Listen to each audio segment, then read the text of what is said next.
ഒരു കോടി ജന്മമീ ഭൂമിയിൽ തന്നാലും ഒരു കോടി നാവെനിക്കേകിയാലും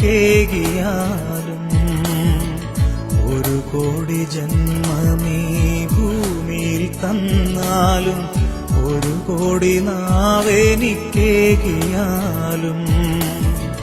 നിറകോടി നന്മയാം നിൻ സ്തുതി പാടുവാൻ അടിയനിന്നാവുമോ തമ്പുരാനേ. നിറകോടി നന്മയാം നിൻ സ്തുതി പാടുവാൻ അടിയനിന്നാവുമോ തമ്പുരാനേ. ഒരു കോടി ജന്മമീ ഭൂമിയിൽ തന്നാലും ഒരു കോടി നാവെനിക്കേകിയാലും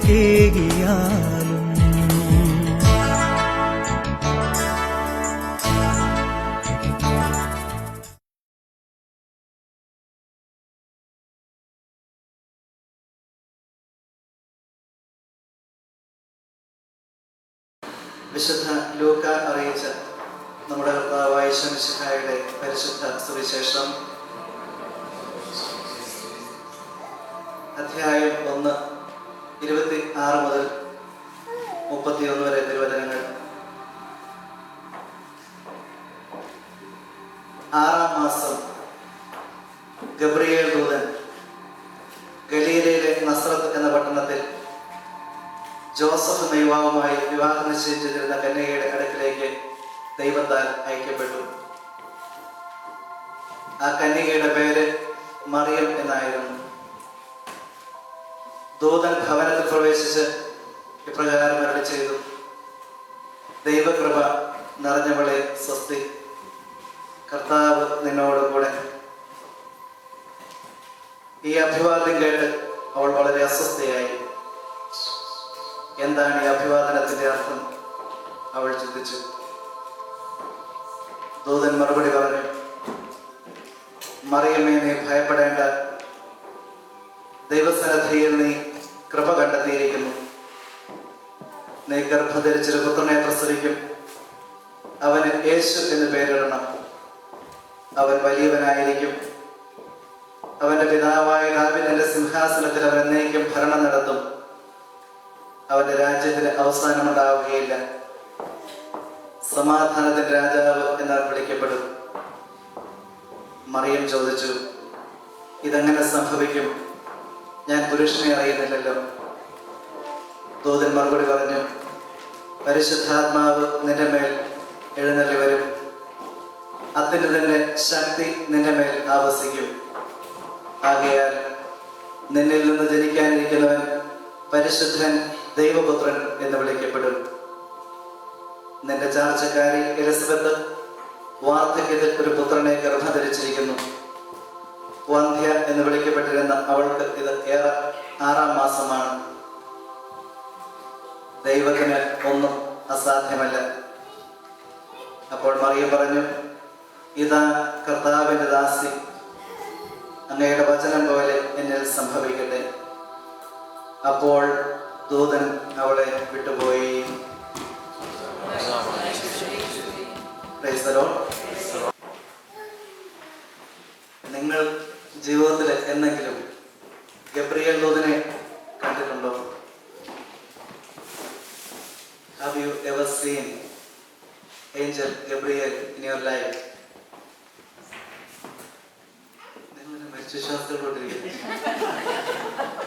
നിങ്ങൾ എന്നെങ്കിലും ഗബ്രിയേൽ ദൂതനെ കണ്ടിട്ടുണ്ടോ? ഉണ്ടോ? ഉണ്ടെന്നോ ഇല്ലെന്നോ? ഇല്ല. ഗബ്രിയേൽ ദൂതനെ ജീവിതത്തിൽ എന്തെങ്കിലും കാണുമ്പോൾ നിങ്ങൾക്ക് ആഗ്രഹമുണ്ടോ? ഉള്ളവരെന്ന് കഴിയുന്നുണ്ടോ?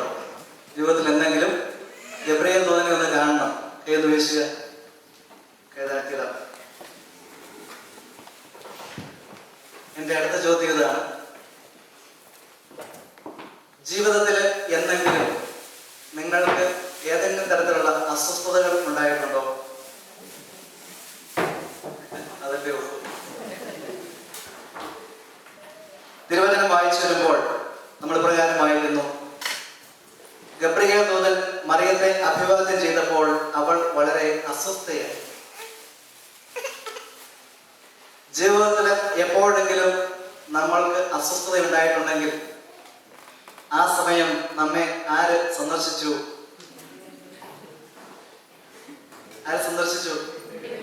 ഗബ്രിയേൽ ദൂതൻ.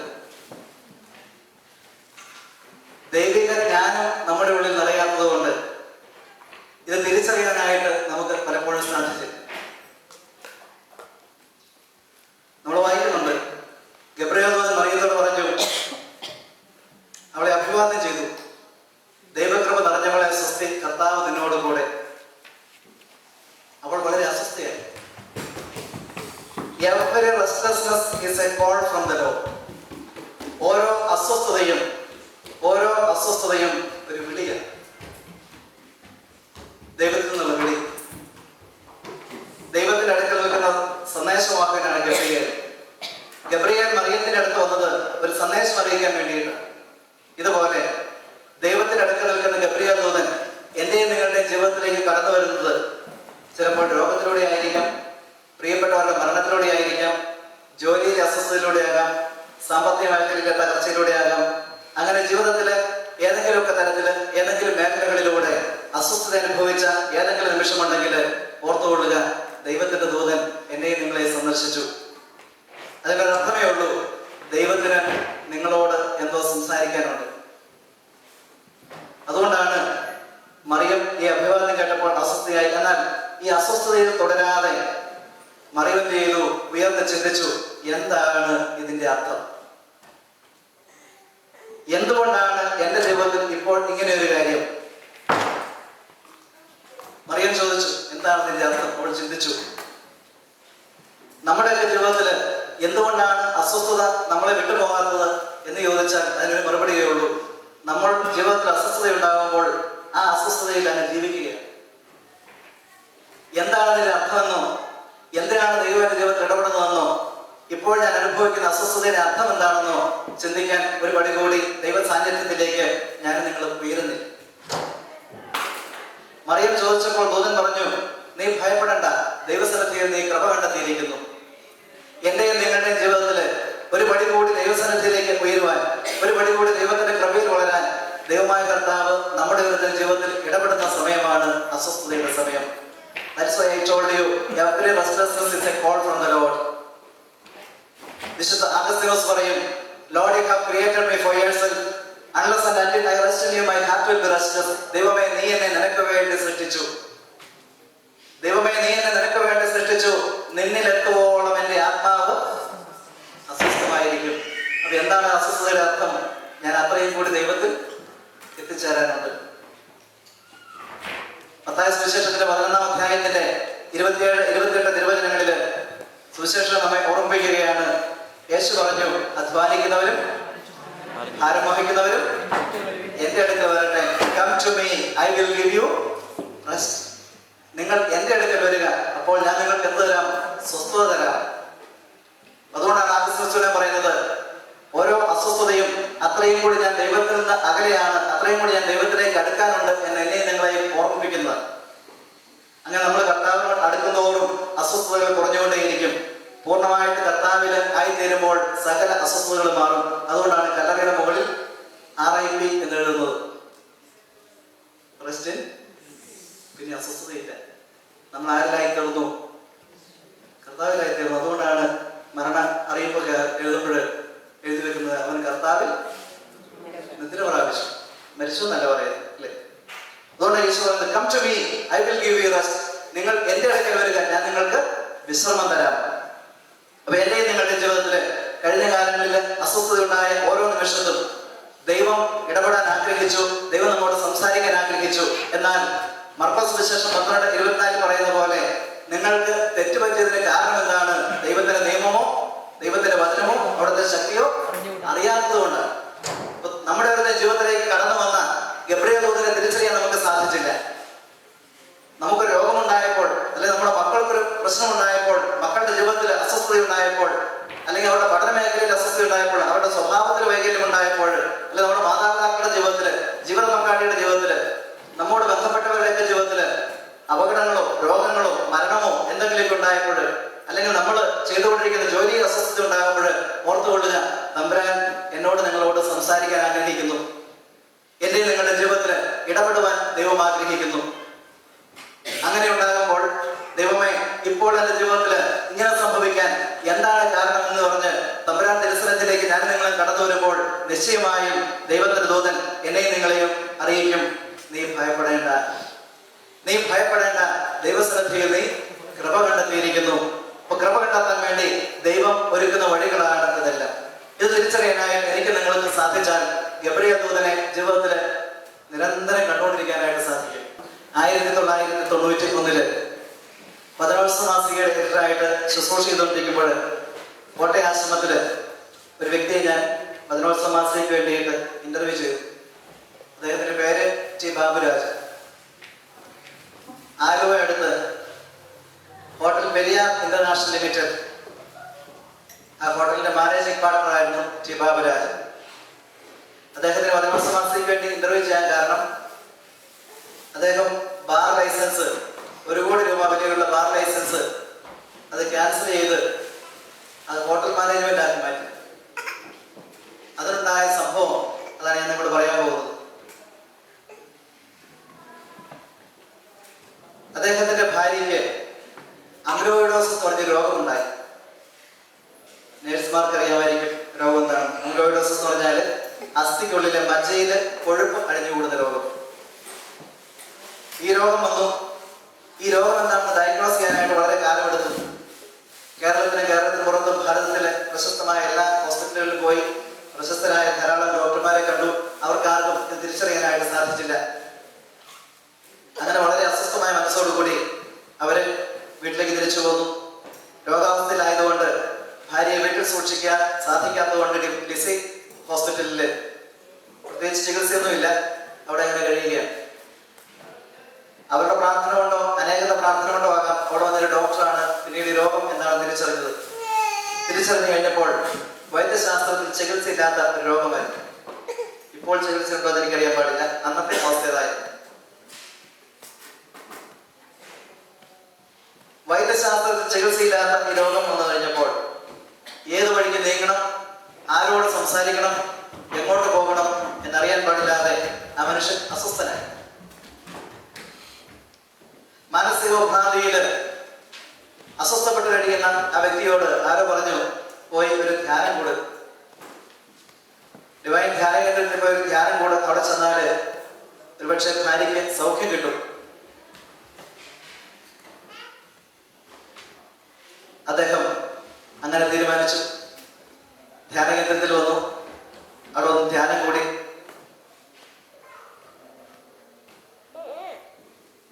ധ്യാനം കഴിഞ്ഞ് തിരിച്ചുപോയി. 2 ആഴ്ച കഴിഞ്ഞപ്പോൾ ഭാര്യ മരിച്ചു. ഞാൻ അദ്ദേഹത്തോട് ചോദിച്ചു, ഭാര്യ മരിച്ചതിൽ ദുഃഖമില്ലേ? ധ്യാനകേന്ദ്രത്തിൽ പോയാൽ സൗഖ്യമുണ്ടാകുമെന്ന് പറഞ്ഞ് ധ്യാനകേന്ദ്രത്തിൽ പോയിട്ട് ധ്യാനം കഴിഞ്ഞ് 2 ആഴ്ച കഴിഞ്ഞപ്പോൾ ഭാര്യ മരിച്ചു പോയപ്പോൾ പോയ കാര്യം സാധിക്കാതെ വന്നതിൽ ദുഃഖമില്ലേ എന്ന് ചോദിച്ചു. അപ്പൊ എന്നോട് അദ്ദേഹം പറഞ്ഞു, ബ്രദറെ, എന്റെ ഭാര്യ മരിച്ചതിൽ എനിക്ക് ദുഃഖമുണ്ട്, പക്ഷെ നിരാശയില്ല. കാരണം എന്റെ ഭാര്യ മരിക്കാൻ നേരത്ത് എന്നോട് പറഞ്ഞത്, യേശു എന്നെ വിളിക്കുന്നു, ഭിത്തിയിലെ നിരവധി രൂപത്തിന് നേരെ എന്നെ തിരിച്ചു കിടത്തുക. ഈശോ എന്നെ വിളിക്കുന്നു, മാലാഖമാരുടെ അകമ്പടിയോടുകൂടി വാനമേഘങ്ങളിൽ ആഗതനാകുന്ന യേശു എന്നെ വിളിക്കുന്നു. ഇനി നിങ്ങൾ പ്രാർത്ഥന കൊണ്ട് എന്നെ ഇവിടെ തടഞ്ഞു നിർത്താതെ എന്നെ എന്റെ യേശുവിന്റെ അരികിലേക്ക് വിടുക. യേശുവിന്റെ അരികിലേക്ക് എന്നെ വിടുക എന്ന് എന്നോട് പറയുന്ന എന്റെ ഭാര്യയോട് നീ പോകരുത് എന്ന് പറയാനായിട്ട് എനിക്ക് സാധിക്കുമോ? എന്നാൽ അതിലൊക്കെ ഉപരിയായിട്ട് എന്റെ ജീവിതത്തിൽ സംഭവിച്ച മാറ്റം ഇതാണ്. ഡിവൈൻ ധ്യാന മന്ദിരത്തിന്റെ ആ കസേരയിലിരുന്ന് ദൈവത്തിന്റെ തിരുവചനം ഒന്നൊന്നായി കേട്ടുകൊണ്ടിരിക്കുമ്പോൾ എനിക്കൊരു കാര്യം ബോധ്യപ്പെട്ടു. ഞാനൊരു വിശ്വാസിയാണെന്നാണ് ഞാൻ കരുതിയിരുന്നത്. യാക്കോബായ സമൂഹത്തിൽപ്പെട്ട ഒരു വ്യക്തി, ഇറിഗേഷൻ ഡിപ്പാർട്ട്മെന്റിൽ ചീഫ് എക്സിക്യൂട്ടീവ് എഞ്ചിനീയർ ആയിട്ട് റിട്ടയർ ചെയ്തു. 4 മക്കൾ, 2 ആൺമക്കൾ, 2 പെൺമക്കൾ, 2 പേര് ഡോക്ടേഴ്സ്, 2 പേര് എഞ്ചിനീയേഴ്സ്. സമൂഹത്തിൽ മാന്യമായ സ്ഥാനം, അത്യാവശ്യ സാമ്പത്തിക സ്ഥിതി എല്ലാം ഉണ്ടായിരുന്നു. വൈദ്യശാസ്ത്ര ചികിത്സകളിൽ രോഗമായിരുന്നെങ്കിൽ ഈ ലോകത്ത് എവിടെയെങ്കിലും പോയി ഭാര്യയെ സുഖപ്പെടുത്താനായിട്ട് ചികിത്സ കൊടുക്കാനായിട്ട് അവർ ശ്രദ്ധിക്കുമായിരുന്നു. ഞായറാഴ്ച പള്ളിയിൽ മുടങ്ങാതെ പോകുന്ന വ്യക്തി, കുടുംബ പ്രാർത്ഥന മുടക്കാത്ത വ്യക്തി, ബൈബിൾ വായിക്കുന്ന വ്യക്തി,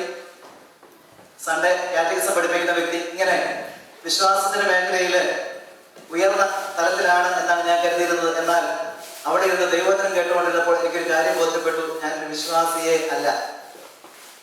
കാരണം ഞാനൊരു വിശ്വാസിയായിരുന്നെങ്കിൽ പണം ഉണ്ടാക്കാൻ വേണ്ടി എൻ്റെ ഹോട്ടലിൽ ഞാൻ ബാർ നടത്തുമായിരുന്നില്ല. കാരണം കഴിഞ്ഞ കാലങ്ങളിൽ എത്രയോ വ്യക്തികൾ അവിടെ വന്ന് മദ്യപിക്കുകയും അതുവഴിയായിട്ട് അവരുടെ കുടുംബം നശിച്ചു പോവുകയും വ്യക്തി ജീവിതത്തിൽ അവരുടെ ആത്മാവ് നഷ്ടമാവുകയും ചെയ്തു. എനിക്ക് കാര്യം ബോധ്യപ്പെട്ടു, ഞാനൊരു വിശ്വാസിയല്ല എന്നുള്ള കാര്യം. അതുകൊണ്ട് ഞാൻ എന്ത് ചെയ്തു? ഒരു വിശ്വാസിയാകാൻ തീരുമാനിച്ചു. ആ തീരുമാനത്തിന്റെ ഫലമാണ് ബാർ ലൈസൻസ് ക്യാൻസൽ ചെയ്യാനുള്ള തീരുമാനം. അമേരിക്കയിലുള്ള അദ്ദേഹത്തിന്റെ സുഹൃത്ത് വിളിച്ചു പറഞ്ഞു, നീ അത് ക്യാൻസൽ ചെയ്യുകയാണെങ്കിൽ ഞാൻ നിനക്ക് 1 കോടി രൂപ തരാം. അദ്ദേഹം പറഞ്ഞു, പാപമാണ് എന്ന് കരുതി ഞാൻ ഉപേക്ഷിച്ച ഇത് വിറ്റ് പണം ഉണ്ടാക്കാനായിട്ട് ഞാൻ ആഗ്രഹിക്കുന്നില്ല. അതുകൊണ്ട് ഞാൻ എന്നേക്കുമായിട്ട് ക്യാൻസൽ ചെയ്യുകയാണ്. Price the Lord. ഹല്ലേലൂയ. യേശുവേ നന്ദി, യേശുവേ സ്തുതി, യേശുവേ സ്തോത്രം. സ്വന്തം ഭാര്യയുടെ രോഗത്തിലൂടെ മരണത്തിലൂടെ കടന്നു വന്ന അസ്വസ്ഥത ദൈവത്തിന്റെ സന്ദേശം തിരിച്ചറിയാൻ വേണ്ടിയിട്ട് ടി ബാബുരാജിന് ഇടയായതുപോലെ നമ്മുടെ ഓരോരുത്തരുടെയും ജീവിതത്തിൽ ഉണ്ടാകുന്ന അസ്വസ്ഥതയിലൂടെ കടന്നു വരുന്ന ദൈവത്തിന്റെ സന്ദേശം സ്വീകരിക്കാൻ എനിക്ക് നിങ്ങൾക്ക് സാധിക്കണം. ഇത് സാധിക്കണമെങ്കിൽ എന്ത് സംഭവിക്കണം? മറിയം ചോദിച്ചു, ഇതെങ്ങനെ സംഭവിക്കും? ഇതെങ്ങനെ സംഭവിക്കും? എന്തായാലും ദൂതന് മറുപടി, പരിശുദ്ധാത്മാവ് നിന്റെ മേൽ എഴുന്നള്ളി വരും, അത്യുന്നതന്റെ ശക്തി നിന്റെ മേൽ ആവസിക്കും. എന്റെയും നിങ്ങളുടെയും ജീവിതത്തിൽ ഉണ്ടാകുന്ന അസ്വസ്ഥതകള് അതിന്റെ അർത്ഥം തിരിച്ചറിയാനായിട്ട് എനിക്ക് സാധിക്കണമെങ്കിൽ, നമ്മുടെ സംഭവിക്കുന്ന ദുഃഖങ്ങളും രോഗങ്ങളും മരണവും ദൈവകരങ്ങളിൽ എനിക്ക് നിങ്ങൾക്ക് സ്വീകരിക്കാനായിട്ട് സാധിക്കണമെങ്കിൽ നിശ്ചയമായും നമ്മിൽ വസിക്കുന്ന പരിശുദ്ധാത്മാവ് ഉജ്ജ്വലിക്കണം. അതുകൊണ്ടാണ് ദൂതൻ പറഞ്ഞത്, പരിശുദ്ധാത്മാവ് നിന്റെ മേൽ എഴുന്നള്ളി വരും, അത്യുന്നതന്റെ ശക്തി നിന്റെ മേൽ ആവസിക്കും. അപ്പൊ ദൈവത്തിന്റെ പരിശുദ്ധാത്മാവ് ആവസിക്കാതെ എനിക്ക് നിങ്ങൾക്കും ആയിരിക്കുന്ന അവസ്ഥയിൽ നിന്ന് ആയിരിക്കേണ്ട അവസ്ഥയിലേക്ക് മാറാനായിട്ട് സാധിക്കുകയില്ല. Price the Lord. ഹല്ലേലൂയ. യേശുവേ നന്ദി, യേശുവേ സ്തുതി, യേശുവേ സ്തോത്രം.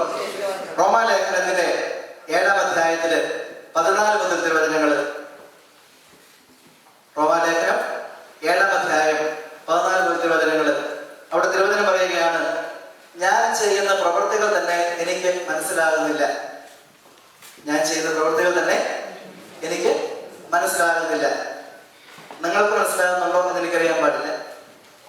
റോമാലേഖനത്തിൽ പൗലോസ് പറയുകയാണ്, ഞാൻ ചെയ്യുന്ന പ്രവൃത്തികൾ തന്നെ എനിക്ക് മനസ്സിലാകുന്നില്ല. ഞാൻ ഇച്ഛിക്കുന്ന നന്മയല്ല, ഇച്ഛിക്കാത്ത തിന്മയാണ് പ്രവർത്തിച്ചു പോകുന്നത്. ഞാൻ ഇച്ഛിക്കാത്ത പ്രവർത്തിക്കുന്നെങ്കിൽ അത് പ്രവർത്തിക്കുന്ന ഒരിക്കലും ഞാനല്ല, എന്നിൽ കുടികൊള്ളുന്ന പാപമാണ്. എന്നിൽ, അതായത് എന്റെ ശരീരത്തിൽ നന്മ വസിക്കുന്നില്ല എന്ന് ഞാൻ അറിയുന്നു. എനിക്ക് നന്മ ഇച്ഛിക്കാൻ സാധിക്കും, പക്ഷെ പ്രവർത്തിക്കാൻ സാധിക്കുന്നില്ല. ഇപ്പൊ ഞാൻ ഇച്ഛിക്കുന്ന നന്മയല്ല, ഇച്ഛിക്കാത്ത തിന്മയാണ് പ്രവർത്തിക്കുന്നത്. ഞാൻ ദുർഭകനായ മനുഷ്യൻ എന്നെല്ലാം പറഞ്ഞാണ് പൗലോസ് ആ ഭാഗം അവസാനിപ്പിക്കുന്നത്. ഈ ദുർഭമായ മരണകരമായ അവസ്ഥയിൽ നിന്ന് ആരെനിക്ക് മോചനം തരും? ഇപ്പൊ നമ്മൾ ഓരോരുത്തരും നമ്മളുടെ ജീവിതത്തിൽ അനുഭവിക്കുന്ന ഒരു പ്രശ്നം ഇതാണ്, നമ്മൾ ആഗ്രഹിക്കുന്നതനുസരിച്ച് ജീവിക്കാനായിട്ട് സാധിക്കുന്നില്ല.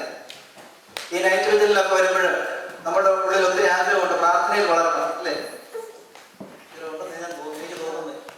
ഉണ്ടോ? പ്രാർത്ഥനയിൽ വളരണം എന്ന് ആഗ്രഹിക്കുന്നു, പക്ഷെ ആഗ്രഹിക്കുന്നവർ വളരാനായിട്ട് സാധിക്കുന്നില്ല. നിങ്ങൾക്ക് ആർക്കെങ്കിലും അരിശപ്പെടാൻ ആഗ്രഹമുണ്ടോ? ഉണ്ടോ? അരിശപ്പെടാറുണ്ടോ?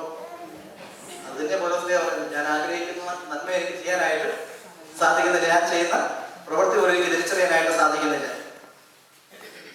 ഇപ്പൊ ആഗ്രഹിക്കുന്ന നന്മ പ്രവർത്തിക്കാനായിട്ട് സാധിക്കാതെ അസ്വസ്ഥപ്പെടുന്ന എന്നോട് നിങ്ങളോടും ദൈവത്തിന്റെ പരിശുദ്ധാത്മാവ് ഈ രാത്രി പറയുകയാണ്, ഈ അവസ്ഥയിൽ നിന്ന് എനിക്ക് നിങ്ങൾക്ക് മോചനം ഉണ്ടാകണമെങ്കിൽ ദൈവത്തിന്റെ പരിശുദ്ധാത്മാവ് എന്നിൽ നിറയണം. ഞാൻ ഓർക്കുകയാണ്, തിരുവനന്തപുരത്ത് ബെത്സൈദ ധ്യാനകേന്ദ്രത്തില് 1995 ജനുവരി മാസം 16 മുതൽ 21 വരെ തീയതികളിൽ ഒരു ധ്യാനം നടത്താൻ പോയി. പരിശുദ്ധാത്മാവിഷയ ധ്യാനമായതുകൊണ്ട് പ്രാരംഭ ധ്യാനവും പ്രാർത്ഥനാനുഭവ ധ്യാനവും അങ്ങനെ വളർച്ചാ ധ്യാനങ്ങളൊക്കെ കൂടിയിട്ടുള്ള ആളുകൾക്ക് പരിശുദ്ധാത്മാവിഷയത്തിന് വേണ്ടിയിട്ട് പ്രധാന വളർച്ചയ്ക്ക് വേണ്ടിയിട്ടുള്ള ഒരു ധ്യാനമാണ്. ഇപ്പൊ ധ്യാനം ഞായറാഴ്ച വൈകുന്നേരം ആരംഭിക്കുന്നതിന് മുമ്പായിട്ട് ധ്യാനങ്ങളിലേക്ക് പോകുന്ന സമയത്ത് ഞാൻ ഗേറ്റിന്റെ അടുത്തൊരു ബഹളം കേട്ടു. എന്താണെന്ന് അറിയാനായിട്ട് ചെന്ന് നോക്കിയപ്പോൾ ഒരു ചേട്ടൻ അവിടെ നിന്ന് ഭയങ്കര ബഹളം, മദ്യപിച്ച് വഴക്കുണ്ടാക്കി അവിടുത്തെ പ്രേക്ഷകരോട്. പുള്ളിക്കാരൻ ധ്യാനം പോകണം, പ്രേക്ഷകരകത്തേക്ക് കയറ്റി വിടുന്നില്ല. കാരണം വളർച്ചാ ധ്യാനം ആയതുകൊണ്ട് മദ്യപാനം ഉപേക്ഷിച്ച് പ്രാർത്ഥന വളരാൻ ആഗ്രഹിക്കുന്നവർക്ക് വേണ്ടിയിട്ട് വീച്ചേട്ടൻ പറയുന്നത് എനിക്ക് ധ്യാനം കൊള്ളണം. എന്തായാലും ഞാൻ പറഞ്ഞു ആ മനുഷ്യന്റെ ആഗ്രഹം കൊണ്ട് വന്നതല്ലേ, കൂടട്ടെ. ഞാൻ ചോദിച്ചു പേരെന്താ? പേരോട് പറഞ്ഞു പത്രോസ്. ഇതിനു മുമ്പ് ധ്യാനം കൂടിയിട്ടുണ്ടോ? അതെന്നെ ചോദ്യം. ഇത് 44-ാമത്തെ ധ്യാനമാണ്. 44 ധ്യാനം കൂടിയിട്ട് പത്രോസേന്റെ കടുകൂടി മാറിയിട്ടില്ല. ഈ ധ്യാനത്തിന്റെ ആരംഭത്തിൽ ഞാൻ പത്രോസേനോട് പറഞ്ഞു പത്രോസേന്റെ കടുകൂടി മാറാൻ വേണ്ടി പ്രാർത്ഥിക്കേണ്ടതാണ്. പത്രോസേന് ഭയങ്കര സന്തോഷമായി. ഇത്രയും കാലം ധ്യാനകേന്ദ്രങ്ങളായ ധ്യാനകേന്ദ്രങ്ങൾ മാറി മാറി പോയിട്ട് അവിടെ എല്ലാം കടുകൂടി മാറാൻ വേണ്ടി പ്രാർത്ഥിക്കാനാണ് പറഞ്ഞിരിക്കുന്നത്. ഇവിടെ ഒരാൾ പറയുന്നത് കടുകൂടി മാറാൻ വേണ്ടി പ്രാർത്ഥിക്കേണ്ട. എന്നിട്ട് ആമുഖമായിട്ട് വചന ശുശ്രൂഷയിൽ ഞാൻ പറഞ്ഞു, നിങ്ങളിപ്പോൾ ആയിരിക്കുന്ന അവസ്ഥയെ ഓർത്ത് വിഷമിക്കേണ്ട കാര്യമില്ല. നിങ്ങളുടെ ദുശ്ശീലങ്ങൾ മാറാൻ വേണ്ടിയിട്ട് നിങ്ങൾ ആഗ്രഹിച്ചു ആ ദുശ്ശീലങ്ങൾ മാറാൻ വേണ്ടി പ്രാർത്ഥിക്കേണ്ട കാര്യമില്ല. മറിച്ച് നിങ്ങൾ എപ്രകാരം പ്രാർത്ഥിക്കുക, ഈശോയെ അങ്ങയുടെ പരിശുദ്ധാത്മാവ് കൊണ്ട് എന്നെ നിറയ്ക്കണമേ. ഇരുട്ട് മാറുന്നത് എപ്പോഴാണ്? വെളിച്ചം വരുമ്പോഴും. ഇരുട്ടിനെ നമ്മൾ ഉന്തിയാലും തള്ളിയാലും ബലം പ്രയോഗിച്ചാലും മാറിയാലും അതിന് വെളിച്ചം തരണം. ഇതുപോലെ നമ്മുടെ ഓരോരുത്തരും ജീവിതത്തിൽ നമ്മൾ ആഗ്രഹിക്കുന്ന പോലെ ജീവിക്കാനായിട്ട് സാധിക്കണമെങ്കിൽ, അല്ലെങ്കിൽ ദൈവം എനിക്ക് നിങ്ങൾക്ക് വേണ്ടിയിട്ട് ഒരുക്കിയിരിക്കുന്ന പദ്ധതി പ്രകാരം എനിക്ക് നിങ്ങൾക്ക് ജീവിക്കാനായിട്ട് സാധിക്കണമെങ്കിൽ നമ്മുടെ ഉള്ളിൽ വസിക്കുന്ന പരിശുദ്ധാത്മാവ് നിറയണം. അപ്പൊ പരിശുദ്ധാത്മാവ് നിറഞ്ഞാൽ ദുശ്ശീലങ്ങളിൽ നിന്ന് എനിക്ക് നിങ്ങൾക്ക് മോചനം ഉണ്ടാകും.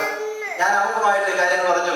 അതുകൊണ്ട് നിങ്ങൾ ഈ ധ്യാനത്തിന്റെ ആരംഭം മുതൽ ഇനി ജീവിതത്തിൽ അവസാനം വരെ ഒരൊറ്റ കാര്യം മാത്രം പ്രാർത്ഥിച്ചാൽ മതി, ഈശോയെ ഞങ്ങളുടെ പരിശുദ്ധാത്മാവിനെ നിറയ്ക്കണമേ.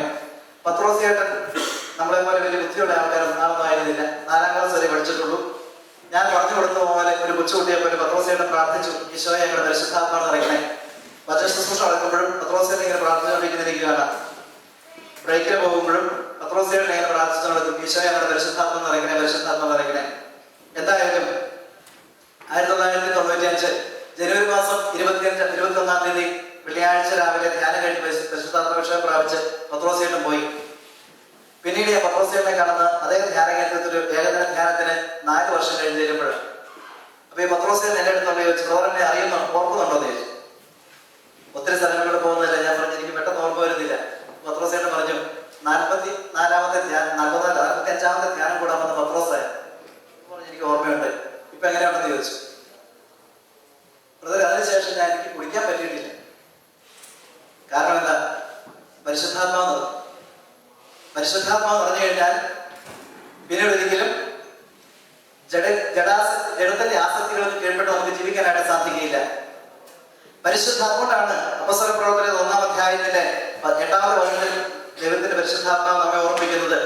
യേശു പറഞ്ഞു, പരിശുദ്ധാത്മാവ് നിങ്ങളുടെ മേൽ വന്നു കഴിയുമ്പോൾ നിങ്ങൾ ശക്തി പ്രാപിക്കും. പരിശുദ്ധാത്മാവ് നിങ്ങളുടെ മേൽ എഴുന്നേറ്റ് വരുമ്പോൾ നിങ്ങൾ ശക്തി പ്രാപിക്കും. ജെറുസലേമിലും യൂദയായിലും സമറിയായിലും ലോകത്തിന്റെ അതിർത്തികൾ വരെ നിങ്ങൾ എനിക്ക് സാക്ഷികളായിരിക്കും. അപ്പൊ ആയിരിക്കേണ്ട അവസ്ഥയിലേക്ക് എന്നെയും നിങ്ങളെയും ഉയർത്തുകയും വളർത്തുകയും ചെയ്യുന്നത് ആരാണ്? പരിശുദ്ധാത്മാവ്. അതുകൊണ്ടാണ് ഞാൻ പറയുന്നത്, നിങ്ങളും ഇന്നു മുതൽ മരണം വരെ പ്രാർത്ഥിക്കേണ്ട ഒരേ ഒരു കാര്യം അത്രയേ ഉള്ളൂ, ഈശോയെ അങ്ങയുടെ പരിശുദ്ധാത്മാവോട് എന്നെ നിറയ്ക്കണമേ. നിങ്ങൾ എന്ത് ആഗ്രഹിക്കുന്നുവോ ആഗ്രഹം കർത്താവിനെ ഏൽപ്പിക്കുക. നിങ്ങൾ എന്ത് അഭിലഷിക്കുന്നുവോ അഭിലാഷം കർത്താവിനെ ഏൽപ്പിക്കുക. എന്നിട്ട് ആ നിയോഗം കർത്താവിനെ ഏൽപ്പിച്ചു കഴിഞ്ഞിട്ട് ഈശോയെ അങ്ങയുടെ പരിശുദ്ധാത്മാവോട് നിറയ്ക്കണമേ എന്ന് പ്രാർത്ഥിച്ചുകൊണ്ടിരിക്കുക. നിങ്ങൾ ആർക്കെങ്കിലും വേണ്ടി പ്രാർത്ഥിക്കുന്നുണ്ടെങ്കിൽ ആ വ്യക്തിയെ പരിശുദ്ധാത്മാവോട് നിറയ്ക്കാനായിട്ട് പ്രാർത്ഥിക്കുക. പരിശുദ്ധാത്മാവ് നിറയുമ്പോൾ അവർ ശക്തി പ്രാപിക്കും. ബലഹീനതകളിൽ നിന്ന് അവർക്ക് മോചനമുണ്ടാകും. ദുശ്ശീലങ്ങളിൽ നിന്ന് അവർക്ക് മാറ്റമുണ്ടാകും.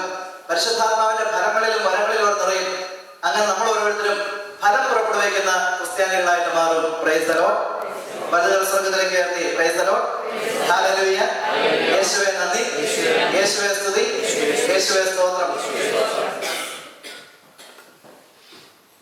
അതേ ധ്യാന കേന്ദ്രത്തില് ധ്യാനം കൂടാൻ വേണ്ടിയിട്ട് വന്ന ഒരു ഭാര്യയെയും ഭർത്താവിനെയും ഞാൻ ഓർക്കുന്നുണ്ട്. അവർ ഓർക്കാൻ കാരണം ഇതാണ്. ധ്യാനത്തിന്റെ 1-ാം ദിവസം ദൈവസ്നേഹത്തിന്റെ ക്ലാസ് കഴിഞ്ഞ് എല്ലാവരും കിടക്കാൻ പോയി കഴിഞ്ഞപ്പോൾ അവിടെ ഭാര്യ ഭർത്താക്കന്മാർക്ക് താമസിക്കാനായിട്ട് കുടുംബമായിട്ട് വരുന്നവർക്ക് താമസിക്കാൻ റിസോർട്ടുകളുണ്ട്. നല്ല ധ്യാന കേന്ദ്രമാണ്. അപ്പൊ റിസോർട്ടില് ഇവര് കിടക്കാനായിട്ട് പോയി. ഒരു 10-10:30 മണിയായപ്പോൾ ഈ ഭാര്യയും ഭർത്താവും കിടക്കുന്ന റിസോർട്ടിൽ നിന്നൊരു ബഹളം.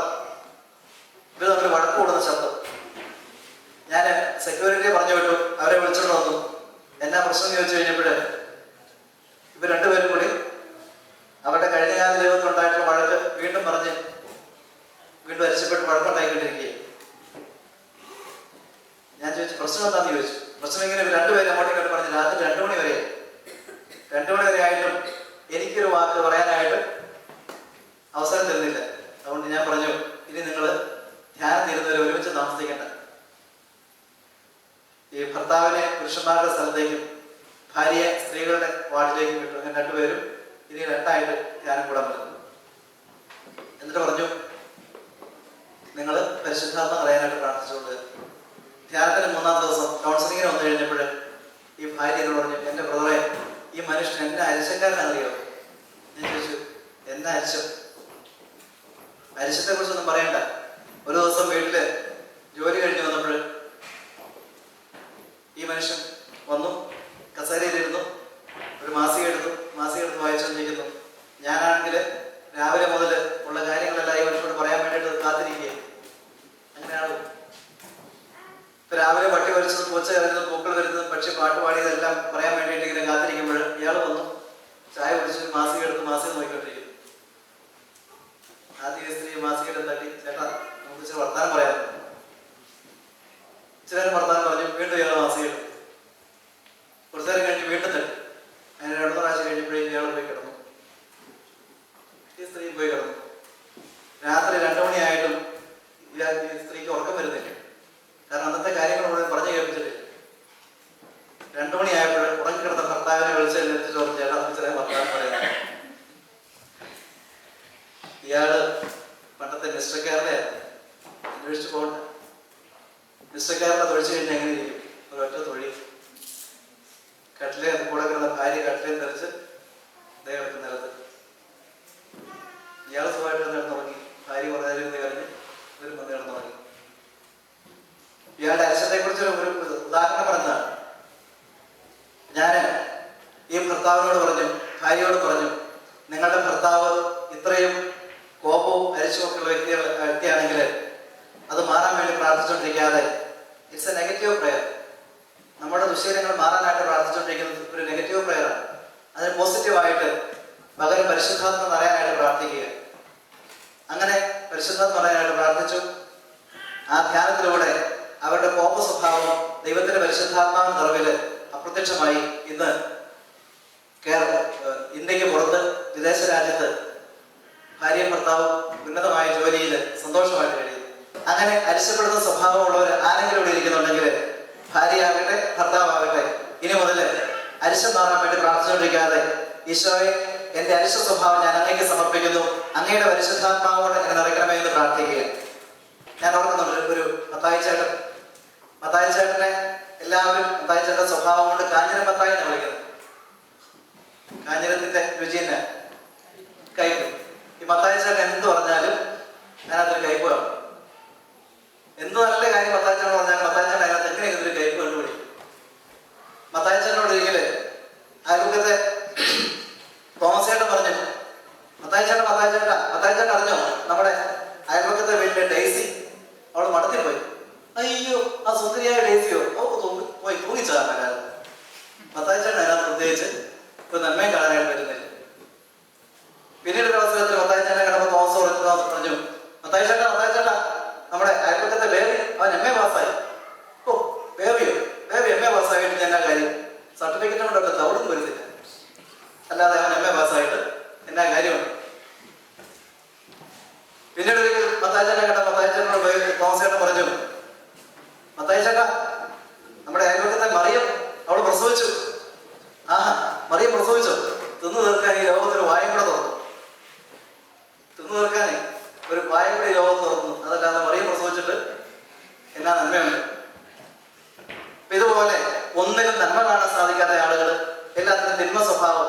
എന്ത് നന്മ പറഞ്ഞു കഴിഞ്ഞാലും അതിനിടയ്ക്ക് എന്തെങ്കിലും ഒരു കുരിഷ്ട കണ്ടുപിടിക്കുക, അല്ലെങ്കിൽ മറ്റുള്ളവരോട് ബഹുമാനമില്ലാത്ത രീതിയിൽ സംസാരിക്കുക, പ്രതിപക്ഷ ബഹുമാനമില്ലാതെ എന്തെങ്കിലും പറഞ്ഞു കഴിഞ്ഞാൽ തർക്കത്തിന് പറയുക, എന്നാണ് വിശേഷം, അറിഞ്ഞിട്ടുള്ള കാര്യം, സുഖമാണോ ഇല്ലേ, സുഖം ഉണ്ടാക്കുമോ, ഇതിന് എവിടെ ഇരിക്കുന്നത്, നിന്നോട് ചോദിക്കും എവിടെ ഇരിക്കാൻ, എങ്ങോട്ടാ പോകുന്നത്, കൂടെ പോരുന്നു, അല്ലേ?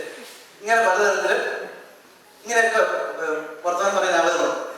എന്ന് പറഞ്ഞാൽ നമ്മളോട് ചോദ്യം ചോദിക്കുന്ന വ്യക്തികൾ അല്ലെങ്കിൽ നമ്മോട് സംസാരിക്കുന്ന വ്യക്തിയെ ബഹുമാനമില്ലാതെ കാണുക, അല്ലെങ്കിൽ മുറിപ്പെടുത്തുന്ന രീതിയിൽ സംസാരിക്കുക. നമ്മൾ ഓർത്ത് നോക്കുക.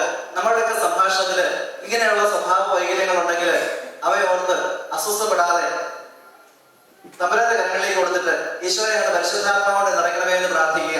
പരിശുദ്ധാത്മാവിന്റെ നിറവില് എനിക്ക് നിങ്ങൾക്കും ഈ സ്വഭാവത്തിൽ നിന്ന് മോചനമുണ്ടാകും. അതുകൊണ്ടാണ് പൗലോസ് പറയുന്നത്, മരണകരമായ അവസ്ഥയിൽ നിന്ന് ആരെന്നെ മോചിപ്പിക്കും? ദൈവത്തിന്റെ പരിശുദ്ധാത്മാവ് മോചിപ്പിക്കും. അപ്പൊ നമ്മുടെ ഓരോരുത്തരും ജീവിതത്തില് ഇപ്രകാരമുള്ള എന്തെങ്കിലും അസ്വസ്ഥത, നമ്മുടെ സ്വഭാവത്തിലെ വൈകല്യം കൊണ്ടായിരിക്കാം, ആഗ്രഹിക്കുന്ന പോലെ പ്രാർത്ഥിക്കാൻ സാധിക്കാത്തതിന്റെ അസ്വസ്ഥത. ഞാൻ ഓർക്കുന്നു, കർണാടകയിലെ ഹൂബ്ലി എന്ന് പറഞ്ഞ സ്ഥലത്ത് 1994 ഒരു കൺവെൻഷൻ നടത്താനായിട്ട് പോയപ്പോൾ, വലിയൊരു കൺവെൻഷൻ, 10,000 പേര് കൺവെൻഷൻ കൂടിയിട്ടുണ്ട്. ആ കൺവെൻഷനൊക്കെ ഓർഗനൈസ് ചെയ്യാനായിട്ട് സഹായിക്കുന്ന ഓർഗനൈസിംഗ് ടീമിലെ ഒരാള് ധ്യാനത്തിന്റെ 3-ാം ദിവസം എന്റെ അടുത്ത് വന്ന് എന്നോട് ഇങ്ങനെ പറഞ്ഞു, ബ്രദറെ, ഞാനിങ്ങനെ ഒത്തിരി ധ്യാനങ്ങളും കൺവെൻഷനുകളും ഒക്കെ ഓർഗനൈസ് ചെയ്യുന്ന ആളാണ്, ഇവിടുത്തെ പ്രാർത്ഥനാ ഗ്രൂപ്പിനോട് ബന്ധപ്പെട്ട് കഴിയുന്ന ആളാണ്, അനേകം ധ്യാനങ്ങളൊക്കെ കൂടിയിട്ടുണ്ട്. പക്ഷേ എന്റെ ജഡികാസക്തിയെ നിയന്ത്രിക്കാൻ എനിക്ക് സാധിക്കുന്നില്ല. ഞാൻ അനേകരെ ധ്യാന ശുശ്രൂഷയിലേക്ക്, ധ്യാന കേന്ദ്രങ്ങളിലേക്ക് ധ്യാനിക്കുന്ന വ്യക്തിയാണ്, പ്രാർത്ഥനയിൽ അനേകരെ വളർത്തുന്ന വ്യക്തിയാണ്, വിശ്വാസത്തിൽ അനേകരെ വളർത്താൻ വേണ്ടി പരിശ്രമിക്കുന്ന വ്യക്തിയാണ്. പക്ഷെ എന്റെ വ്യക്തി ജീവിതത്തിൽ ഇങ്ങനെ ഒരു പോരായ്മയുണ്ട്. എന്റെ ലൈംഗിക ആസക്തി, എന്റെ ജഡികാസക്തി എനിക്ക് നിയന്ത്രിക്കാനായിട്ട് സാധിക്കുന്നില്ല. എനിക്ക് വേണ്ടി ഒന്ന് പ്രാർത്ഥിക്കണം. ഞാൻ ആ സഹോദരനോട് പറഞ്ഞു, ദൈവത്തിന്റെ തിരുസന്നിധിയിൽ ആ സ്വഭാവം സമർപ്പിച്ചിട്ട് അതിനെ കുറിച്ചുള്ള അസ്വസ്ഥതകളെല്ലാം ഉപേക്ഷിക്കുക. അസ്വസ്ഥത ദൈവത്തിൽ നിന്നുള്ള വിളിയാണ്. നീ അത്രയും കൂടി പരിശുദ്ധാത്മം നിറയാനുണ്ട്, നീ അത്രയും കൂടി ദൈവത്തിൽ നിറയാനുണ്ടെന്നുള്ള വിളി. അതുകൊണ്ട് പരിശുദ്ധാത്മം നിറയാനായിട്ട് പ്രാർത്ഥിക്കുക. പരിശുദ്ധാത്മ നിറവില് അപ്രകാരമുള്ള അവസ്ഥയിൽ നിന്ന് ദൈവം നിനക്ക് മോചനം നൽകി അനുഗ്രഹിക്കും. Price the Lord. ഹല്ലേലൂയ. യേശുവേ നന്ദി. അപ്പൊ നമ്മുടെ സ്വഭാവത്തിലെ വൈകല്യങ്ങളിൽ നിന്ന്, ആയിരിക്കുന്ന അവസ്ഥയിൽ നിന്ന് ആയിരിക്കേണ്ട അവസ്ഥയിലേക്ക് എനിക്ക് നിങ്ങൾക്ക് ഉയരാനായിട്ട് സാധിക്കണമെങ്കിൽ ദൈവത്തിന്റെ പരിശുദ്ധാത്മാവ്, എന്റെ നിങ്ങളെ ഉള്ളിൽ വസിക്കുന്ന പരിശുദ്ധാത്മാവ് ഉജ്ജ്വലിക്കുന്ന അനുഭവം ഉണ്ടാകണം. എങ്ങനെയാണ് ഈ പരിശുദ്ധാത്മാവ് ഉജ്ജ്വലിക്കുന്നത്? ഓരോ ധ്യാനവും അല്ലെങ്കിൽ ഓരോ നൈറ്റ് വിസിറ്റും, പ്രാർത്ഥനാ കൂട്ടായ്മ പ്രാർത്ഥനയും, വ്യക്തിപരമായ പ്രാർത്ഥനയും, കുർബാനയും, ഉദാസ ജീവിതവും ഒക്കെ എന്താണ് വാസ്തവത്തില്?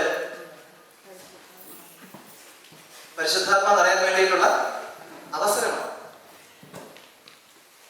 ഇന്നിപ്പോ ഈ നൈറ്റ് വിസിറ്റില് ഞാൻ നിങ്ങൾക്ക് കൂടെ ഒരുമിച്ച് കൂടിയത് എന്തിനു വേണ്ടിയിട്ടാണ്? എന്തിനു വേണ്ടിയിട്ടാ?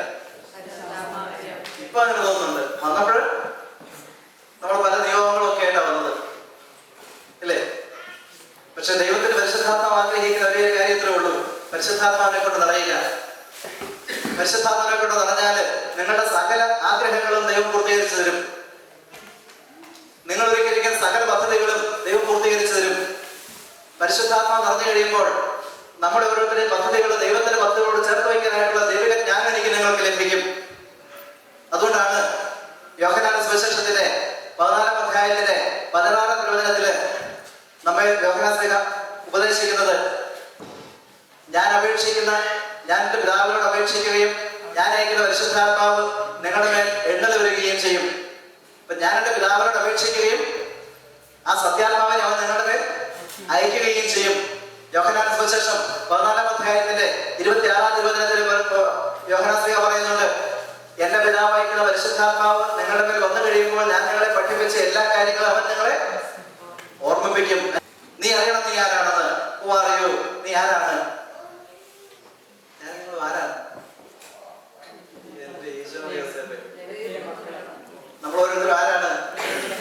യോഹന്നാൻ ലേഖനത്തിൽ 1 യോഹന്നാൻ 3-ാം അധ്യായം 1-ാം തിരുവചനം പറയുന്നു, 1 John chapter 3 verses 1 to 3. അവിടെ എന്താ വചനം പറയുന്നത്?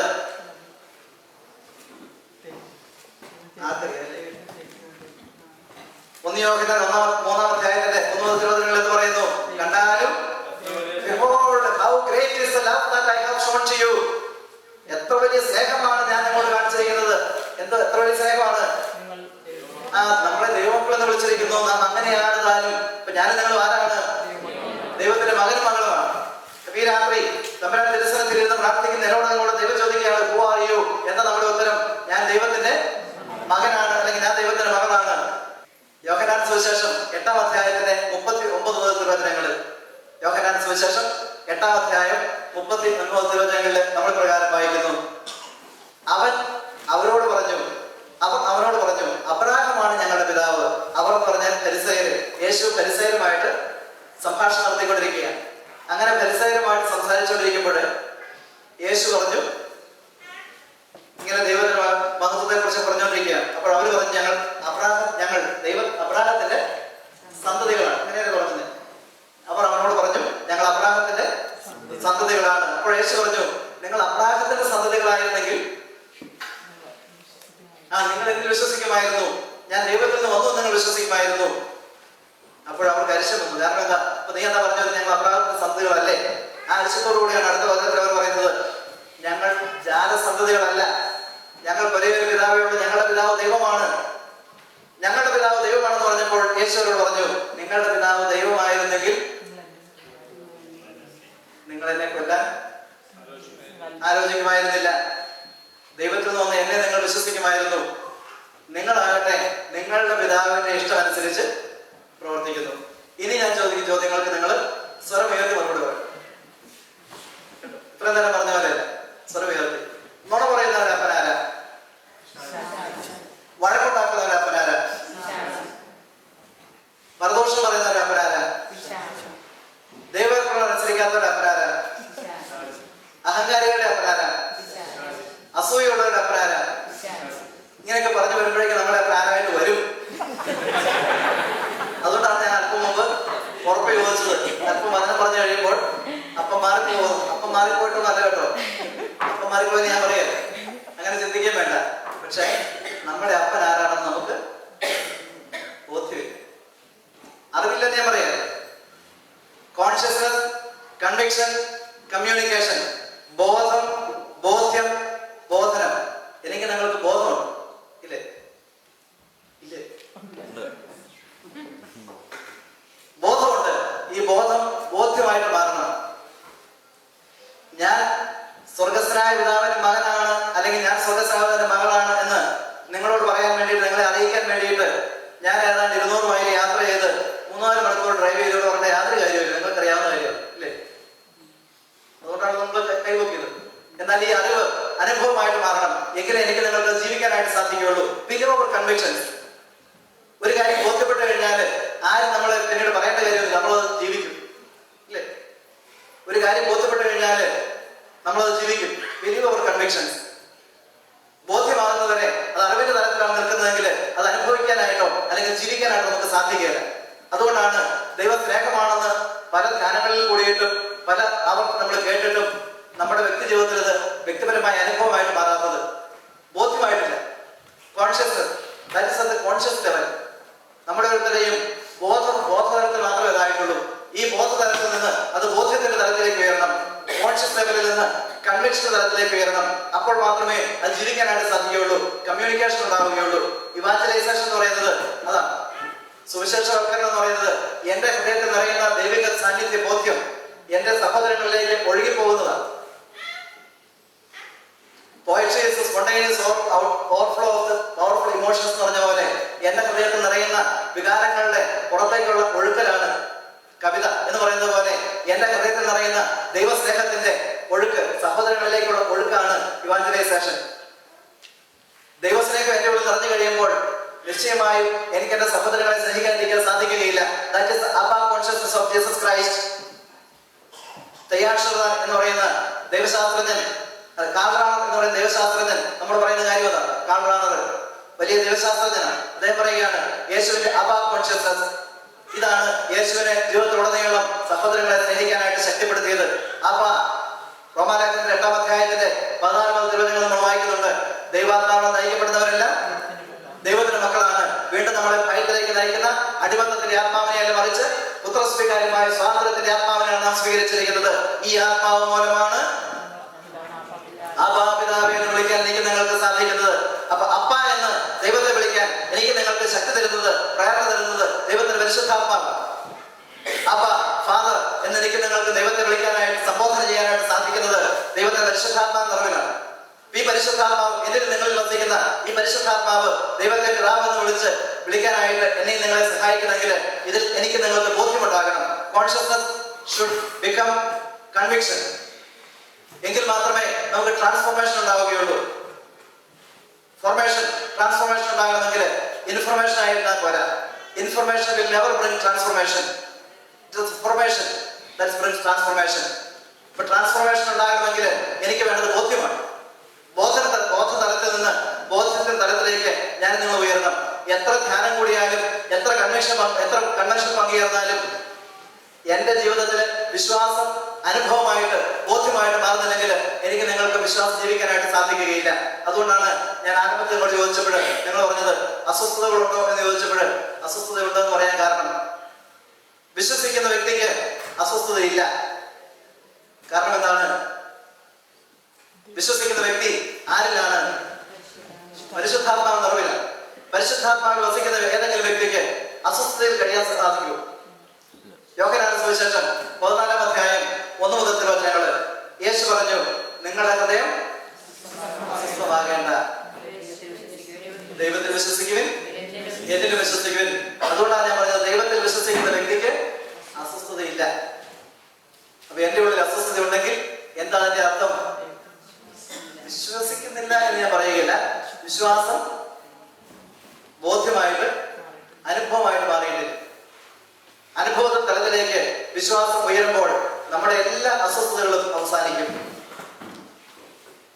നമ്മുടെ അസ്വസ്ഥതകൾ എന്തിനെ കുറിച്ചാണ്? നാളെയെ കുറിച്ച് അല്ലേ? അല്ലെങ്കിൽ കഴിഞ്ഞ കാലങ്ങളിൽ സംഭവിച്ച, അതല്ലാതെ ഇന്നിനെ കുറിച്ച് നമുക്ക് അസ്വസ്ഥത വല്ലതും ഉണ്ടോ? ഇപ്പോൾ ഇവിടെ ഇരിക്കുന്ന ഈ സമയത്ത് നമുക്ക് എന്തെങ്കിലും അസ്വസ്ഥതയുണ്ടോ? ഉണ്ടോ? ഇല്ല. കാരണം എന്താണ്? ഇപ്പോൾ നമ്മൾ എവിടെയാണ്? ദൈവസാന്നിധ്യത്തിലാണ്. അപ്പൊ ദൈവസാന്നിധ്യത്തില് എന്റെ കൂടെ ഈശോയുണ്ട്, എന്റെ കൂടെ ദൈവമുണ്ട്, പരിശുദ്ധാത്മാവിന്റെ ഉള്ളിലുണ്ട് എന്ന ബോധ്യത്തോടുകൂടി ദൈവിക സാന്നിധ്യത്തിലായിരിക്കുന്ന എനിക്ക് നിങ്ങൾക്കും അസ്വസ്ഥതയില്ല. കാരണം നമ്മൾ ദൈവത്തിന്റെ കൂടെയാണ്. എപ്പോഴാണ് അസ്വസ്ഥത ഉണ്ടാകുന്നത്? എന്റെ കൂടെ ദൈവമുണ്ടെന്നുള്ള ബോധ്യം എനിക്ക് ഇല്ലാതെ വരുമ്പോഴും. അതുകൊണ്ടാണ് ലൂക്കാസ് സുവിശേഷത്തിന്റെ 2-ാം അധ്യായത്തിന്റെ 10-11 തിരുവചനങ്ങളിൽ നമ്മൾ ഇപ്രകാരം വായിക്കുക. ദൂതന്മാർ അവരോട് ഇപ്രകാരം പറഞ്ഞു. എന്ത് പറഞ്ഞു? ഭയപ്പെടേണ്ട. എപ്പോഴാണ് ഭയം ഉണ്ടാകുന്നത്? ഭയം ഉണ്ടാകുന്ന എപ്പോഴാണ്? അഭയമില്ലാത്തപ്പോഴാണ് ഭയം ഉണ്ടാകുന്നത്. ദൂതന്മാർ അവരോട് പറഞ്ഞു, ഭയപ്പെടേണ്ട, സമസ്ത ലോകത്തിന് വേണ്ടിയുള്ള വലിയ സന്തോഷത്തിന്റെ സദ്വാർത്ത ഞാൻ നിങ്ങളെ അറിയിക്കുന്നു. എന്താണ് ഈ സദ്വാർത്ത? ദാവീദിന്റെ പട്ടണത്തിൽ നിങ്ങൾക്കായി രക്ഷകൻ കർത്താവായ ക്രിസ്തു ജനിച്ചിരിക്കുന്നു എന്നാണോ? എങ്ങനെയാണ്? ഇന്ന് ജനിച്ചിരിക്കുന്നു. എന്നാ രക്ഷകൻ ജനിക്കുന്നത്? ഇന്നലെയാണോ? നാളെയാണോ? ഇന്ന്. അതാ വചനം പറയുന്നത്, ദാവീദിന്റെ പട്ടണത്തിൽ നിങ്ങൾക്കായി രക്ഷകൻ കർത്താവായ ക്രിസ്തു ഇന്ന് ജനിച്ചിരിക്കുന്നു. Today in the city of David a savior is born for you. A savior is born for you today in the city of David. ദാവീദിന്റെ പട്ടണത്തിൽ നിങ്ങൾക്കായി രക്ഷകൻ കർത്താവായ ക്രിസ്തു ഇന്ന് ജനിച്ചിരിക്കുന്നു. ഇന്നാണ് രക്ഷകൻ ജനിക്കുന്നത്. ഇന്നാണ് രക്ഷകൻ ജനിക്കുന്നതെങ്കിൽ എന്റെ ഹൃദയത്തിൽ ഇന്ന് രക്ഷകൻ ജനിക്കണമെങ്കിൽ ഞാൻ എന്ത് ചെയ്യണം? എന്റെ ഹൃദയത്തിൽ ഇന്ന് രക്ഷകൻ ജനിക്കണമെങ്കിൽ ഞാൻ എന്ത് ചെയ്യണം? രക്ഷകന് വേണ്ടി എന്റെ ഹൃദയം ഞാൻ ഇന്ന് തുറന്നു കൊടുക്കണം. അതുകൊണ്ടാണ് വെളിപാടിന്റെ പുസ്തകത്തില് 3-ാം അധ്യായത്തിന്റെ 19-20 തിരുവചനങ്ങൾ നമ്മൾ വായിക്കുക. വെളിപാട് പുസ്തകം 3-ാം അധ്യായം 20-ാം തിരുവചനം. ഇതാ ഞാൻ വാതിൽക്കൽ വന്ന് മുട്ടുന്നു. ആരെങ്കിലും ഒരു സ്വരം കേട്ട് വാതിൽ തുറന്നാൽ ഞാൻ അവന്റെ ഉള്ളിൽ പ്രവേശിക്കും. ഇതാണ് സ്വീകാര്യമായ സമയം. 2 കൊരിന്ത്യർ 6-ാം അധ്യായത്തിന്റെ 1-2 തിരുവചനങ്ങൾ. സ്വീകാര്യമായ സമയത്ത് ഞാൻ അവന്റെ പ്രാർത്ഥന കേട്ടു, രക്ഷയുടെ ദിവസത്തിൽ ഞാൻ അവനെ സഹായിച്ചു. അടുത്ത വചനം പറയുന്നത് എന്താണ്? ഇതാണ് സ്വീകാര്യമായ സമയം. ഇതാണ് രക്ഷയുടെ ദിവസം. ഇതാണ് സ്വീകാര്യമായ സമയം. This is the moment of salvation. This is the acceptable time.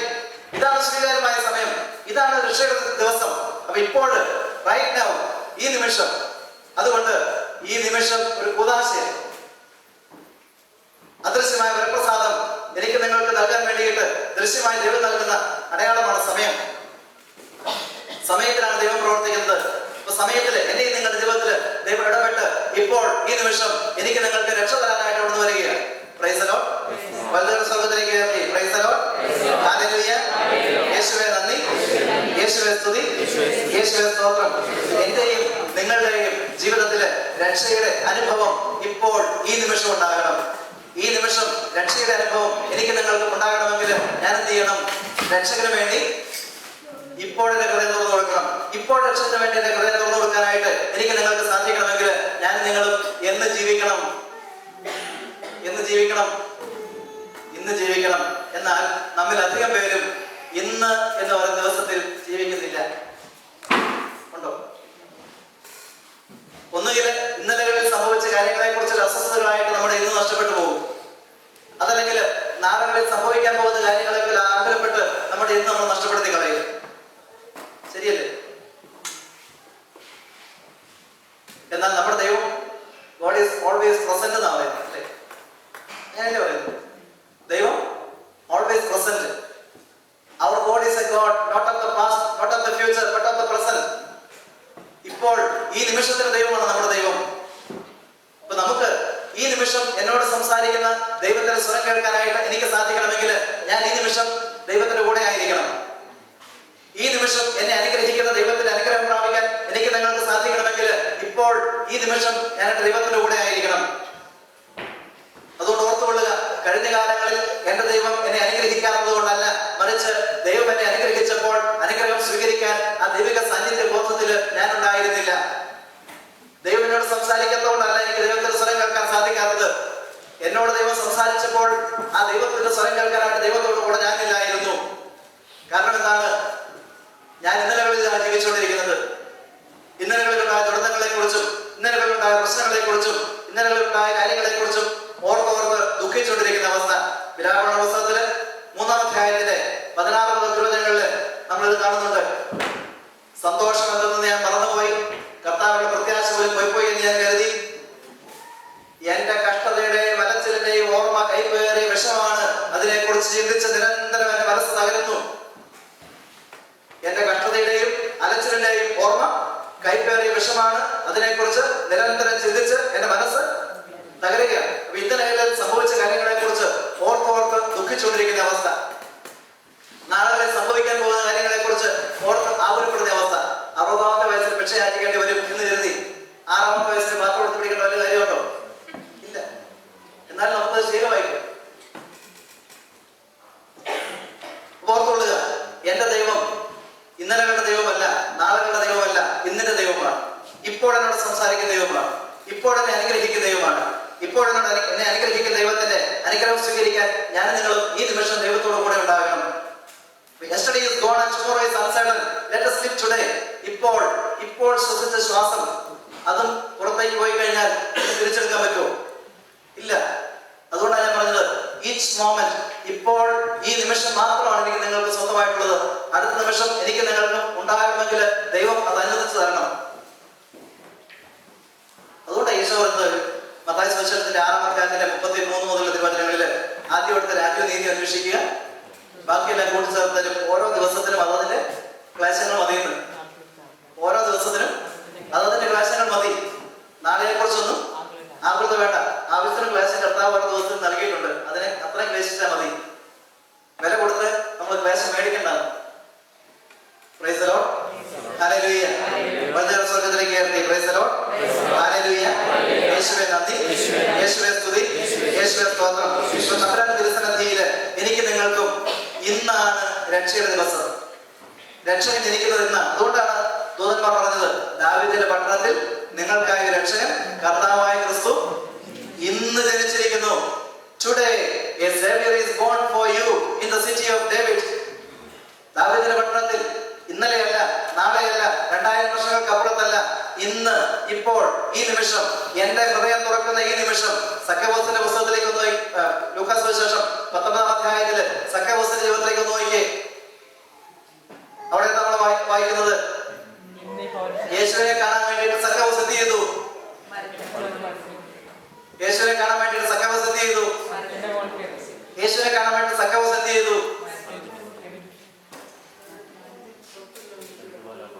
മർക്കോസ് സുവിശേഷം 12:24 നിങ്ങൾക്ക് തെറ്റുപറ്റിയതിന് കാരണം എന്താണ്?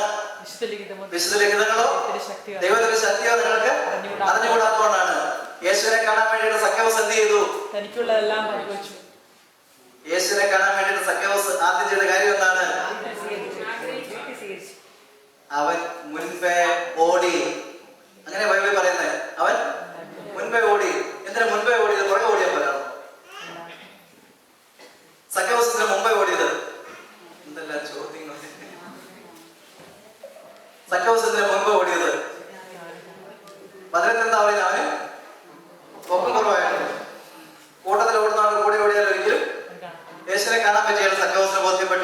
സക്കോസ് എന്ത് ചെയ്തു?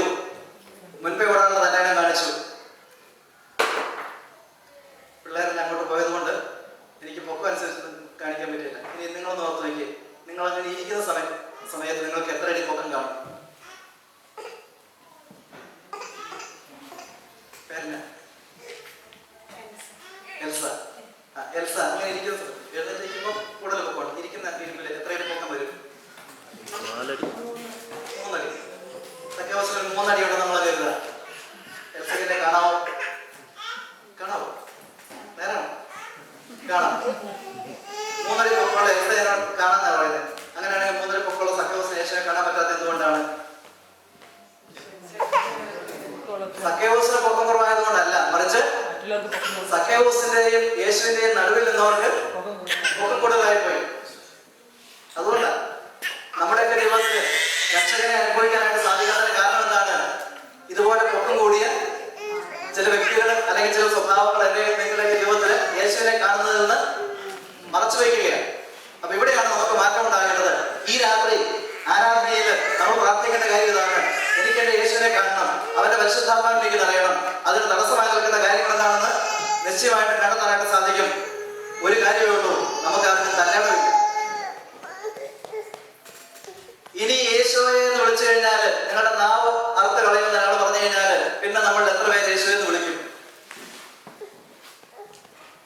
കൈവക്കാനെന്ന് ഞാൻ പറയുന്നില്ല. ലണ്ടനിലെ ട്രഫാൽഗർ സ്ക്വയറില് അവിടെ പോയിട്ടുണ്ട്. ട്രഫാൽഗർ സ്ക്വയർ പണ്ട് പ്രൊട്ടസ്റ്റ് വിപ്ലവ കാലത്ത് കത്തോലിക്കരെ കൊന്ന സ്ഥലം. അത് എങ്ങനെയാണ് കൊന്നതെന്നൊക്കെ അവിടെ ഒരു ഹാളുണ്ട്. ആ ഹാളില് പ്രദർശിപ്പിച്ചിട്ടുണ്ട് കുറെ വിശുദ്ധരുടെ ജീവചരിത്രം. അതില് എന്നെ സ്പർശിച്ച ഒരു സംഭവം ഇതാണ്. ഒരു വിശുദ്ധയെ അവിടെ പുള്ളിക്കാരത്തെ കൊന്നത്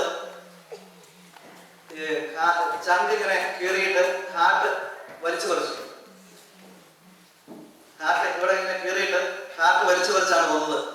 അപ്പൊ ആ സമയത്ത് ഹാർട്ട് കൊല്ലാൻ വന്നയാള് ഇവിടെ കുത്തി കീറിയിട്ട് വാളുകൊണ്ട് വെട്ടി കീറിയിട്ട് ഹാർട്ട് വലിച്ചു പറിക്കുമ്പോൾ ഈ വിശുദ്ധ ചോദിച്ച ചോദ്യം ഇതാണ്: Jesus, what are you going to do with my heart? നമ്മളിൽ എത്ര പേർക്ക് അങ്ങനെ ചോദ്യം ചോദിക്കാനായിട്ട് സാധിക്കും?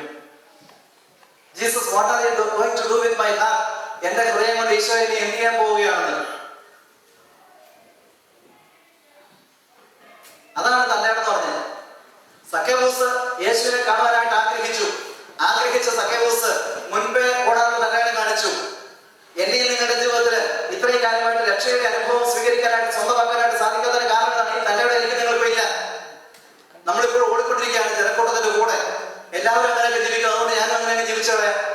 എല്ലാവരും അങ്ങനെയൊക്കെ ചെയ്യുന്നില്ല, അതുകൊണ്ട് നമുക്ക് അങ്ങനെ ചെയ്യുന്നതന്നെ കുഴപ്പമിരിക്കുന്നത് അല്ലേ? സഖ്യവൂസിന് ബോധ്യമുണ്ടായി. സഖ്യവൂസിന് ബോധ്യപ്പെട്ടെങ്കിൽ സഖ്യവൂസ് എന്ത് ചെയ്തു? ഈ ഓടുന്ന ജനത്തിന്റെ ഓടിയാൽ ഒരിക്കലും രക്ഷകനായ യേശുവിന്റെ സന്നിധിയിൽ എത്തിയില്ല എന്ന് ബോധ്യപ്പെട്ട സഖ്യവൂസ് മുൻപേ കടന്നുണ്ടാകാനുള്ള തന്നെയാണ് കാണിച്ചു. സമ്പത്തുണ്ടാക്കാൻ വേണ്ടി ഓടുന്നവരുടെ കൂടെ കുറെ കാലം സഖ്യവൂസ് ഓടി. അങ്ങനെ ചുമക്കാരൻ പ്രധാനിയായിട്ട് മാറി. വഞ്ചിച്ച് വസൂലാക്കിയ ധാരാളം സമ്പത്തുണ്ടായിട്ട് സഖ്യവൂസ് സ്വസ്ഥതയില്ലാതെ വന്നപ്പോൾ സഖ്യവൂസിന് ഒരു കാര്യം ബോധ്യപ്പെട്ടു: സമ്പത്തുണ്ടാക്കാൻ വേണ്ടി ഓടുന്നവരുടെ കൂടെ ഓടിയാൽ ഒരിക്കലും രക്ഷകനായ യേശുവിനെ കണ്ടെത്തുകയില്ല എന്ന് ബോധ്യപ്പെട്ടപ്പോൾ സഖ്യവൂസ് സമ്പത്തുണ്ടാക്കാൻ വേണ്ടി ഓടുന്നവരുടെ കൂടെയുള്ള ഓട്ടം നിർത്തിയിട്ട് അവരുടെ മുൻപേ കിടന്ന് ഓടാനുള്ള തന്നെ കാണിച്ചു. സ്ഥാനമാനങ്ങൾക്ക്, അധികാരത്തിന്, പേരിന്, പ്രശസ്തിക്ക് വേണ്ടി ഓടുന്നവരുടെ കൂടെ ഓടിയാൽ ഒരിക്കലും രക്ഷകനായ യേശുവിന്റെ സന്നിധിയിൽ എത്തുകയില്ല എന്ന് ബോധ്യപ്പെട്ട സഖ്യവൂസ് അതിനുവേണ്ടി ഓടുന്നവരുടെ കൂടെ എന്നുള്ള ഓട്ടം നിർത്തിയിട്ട് തന്നെ കാണിച്ചു അതിന് മുൻപേ ഓടാൻ.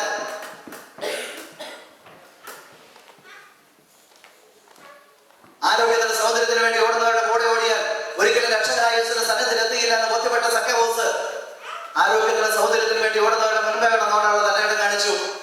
ഈ തന്നെയിടമാണ് എന്നിൽ നിന്നും നിങ്ങളിൽ നിന്നും ദൈവം ഈ രാത്രി ആഗ്രഹിക്കുന്നത്. ഈ തന്നെയിടമാണ് ഒരു വിശ്വാസിക്ക് ആവശ്യമായിരിക്കേണ്ടത്. ഇതാണ് എന്നിൽ നിന്നും നിങ്ങളിൽ നിന്നും ഈ രാത്രി ദൈവം ആഗ്രഹിക്കുന്നത്. ഇതെങ്ങനെ സംഭവിക്കും? ഇതെങ്ങനെ സംഭവിക്കും?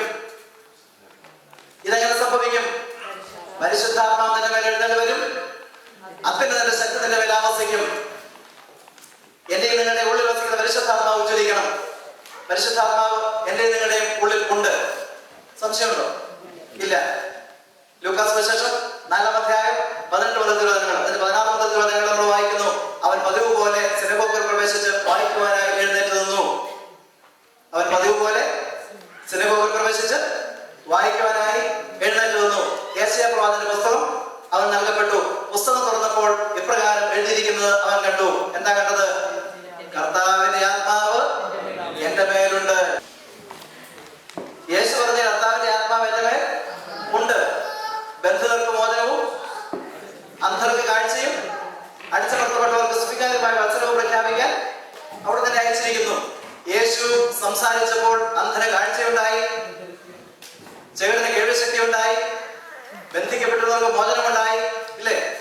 ഇത്രയും കാലം നമ്മൾ സംസാരിച്ചിട്ട് എത്ര അന്ധർക്ക് കാഴ്ചയുണ്ടായി, എത്ര പേർക്ക് സുബോധമുണ്ടായി, എത്ര പേർക്ക് ബന്ധനങ്ങളിൽ നിന്ന് മോചനമുണ്ടായി? എന്തുകൊണ്ട് സംഭവിച്ചില്ല? പരിശുദ്ധാത്മാവ് ഇല്ലാത്തതുകൊണ്ടാണോ? ആണോ? ധ്യാനം കൂടാത്തതിന്റെ കുറവുകൊണ്ടാണോ? എത്ര ധ്യാനം കൂടിയിട്ടുണ്ടോ അത്രയും അഭിഷേകം പ്രാപിക്കേണ്ടത് നമ്മളൊക്കെ. എന്തുകൊണ്ടാണ് പ്രാപിക്കാത്തത്? ലൂക്കാസ് സുവിശേഷം 11-ാം അധ്യായത്തിന്റെ 24 വചനങ്ങള് അവിടെ എന്താ വായിക്കുന്നത്? അശുദ്ധാത്മാവ് ഒരുവനെ വിട്ടുപോയാൽ അവൻ മരണ സ്ഥലങ്ങളിലൂടെ ആശ്വാസം തേടി അലഞ്ഞിറങ്ങും. അവിടെ ഇങ്ങനെ ഇടം കിട്ടാതെ വരുമ്പോൾ അവൻ തിരിച്ചു വന്ന് ആദ്യം വസ്തുത സ്ഥലത്ത് നോക്കും. അവിടെ അടിച്ചു വാരി വൃത്തിയായിരിക്കുന്നത് കണ്ടു. അവൻ എന്ത് ചെയ്തു? അവൻ പോയി തന്നെക്കാൾ ദുഷ്ടരായ 7 പേരെ കൂട്ടിക്കൊണ്ടുവന്ന് അവിടെ വാസം ഉറപ്പിച്ചു. അവന്റെ അവസ്ഥ ആദ്യത്തേതിനേക്കാൾ മോശമായി തീർന്നു.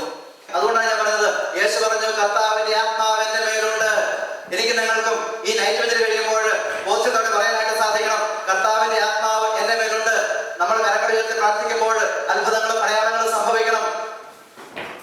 ഞാൻ നേരത്തെ കേട്ടിട്ടുണ്ട്. കഴിഞ്ഞ മാസം കോൺസലോയിൽ നൈറ്റ് വിജിൽ പോയി കഴിഞ്ഞപ്പോൾ ദൈവത്തിന്റെ പരിശുദ്ധാത്മാവ് പറഞ്ഞു, ഒരു വ്യക്തിനെ പറഞ്ഞുള്ളൂ. ആ വളരെ സന്ദേശം എനിക്ക് കിട്ടിയുള്ളൂ.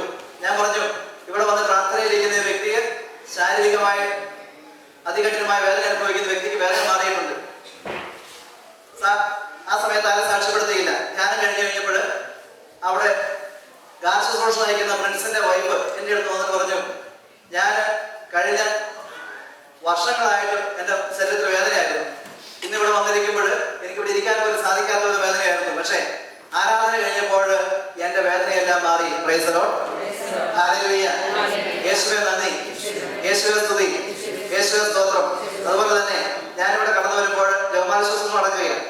ജപമാല ശുശ്രൂഷയിൽ തുടർന്നുള്ള ഒരുക്ക ശുശ്രൂഷ നടന്നുകൊണ്ടിരിക്കുമ്പോൾ നിങ്ങളിൽ ആരോ ഒരു വ്യക്തിയുടെ തലയുടെ ഒരു വശത്തിരുന്ന് കുത്തി വേദന അനുഭവിച്ചിരുന്ന ഒരു വ്യക്തിയുണ്ട്. ആ വ്യക്തിയുടെ തലയുടെ വേദന ദൈവത്തിന്റെ പരിശുദ്ധാത്മാവ് അത്ഭുതകരമായിട്ട് സുഖപ്പെടുത്തി അനുഗ്രഹിച്ചിട്ടുണ്ട്. Praise the Lord. ഹല്ലേലൂയ. യേശുവേ നന്ദി, യേശുവേ സ്തുതി, യേശുവേ സ്തോത്രം. അപ്രകാരമുള്ള വ്യക്തികൾ, അത് ഉണ്ടായിരുന്ന വ്യക്തികൾ വിശ്വസിക്കുക.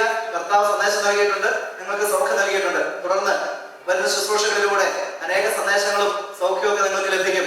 ഇതിനേക്കാളൊക്കെ ഉപരിയാണ് നമ്മൾ ഇപ്പോൾ കേട്ടുകൊണ്ടിരിക്കുന്ന ദൈവത്തിന്റെ വചനം ആത്മാവും ജീവനുമായതുകൊണ്ട് ഇപ്പോൾ നിങ്ങൾ വചനം കേട്ടുകൊണ്ടിരിക്കുമ്പോൾ തന്നെ നിങ്ങളുടെ ഹൃദയം പരിശുദ്ധാത്മാവ് നിറയും. അപ്പോസ്തലന്മാർ പറഞ്ഞു, എമ്മാവുസിലേക്ക് പോയ ശിഷ്യന്മാർ പറഞ്ഞു, വഴിയിൽ വെച്ച് അവൻ വചനം വ്യാഖ്യാനിച്ചപ്പോൾ നമ്മുടെ ഹൃദയം ജ്വലിച്ചിരുന്നില്ലേ? ഇപ്പൊ ഇവിടെ ഇരുന്ന് ദൈവത്തിന്റെ തിരുവചനം കേട്ടുകൊണ്ടിരിക്കുമ്പോൾ നിങ്ങളുടെ ഹൃദയം ജ്വലിക്കുന്നുണ്ടെങ്കിൽ ഓർത്തുകൊള്ളുക, ദൈവത്തിന്റെ പരിശുദ്ധാത്മാവ് നിങ്ങളുടെ ഉള്ളിൽ വസിക്കുന്ന ആത്മാവ് ഉജ്ജ്വലിക്കുന്ന അനുഭവമാണത്. Praise the Lord.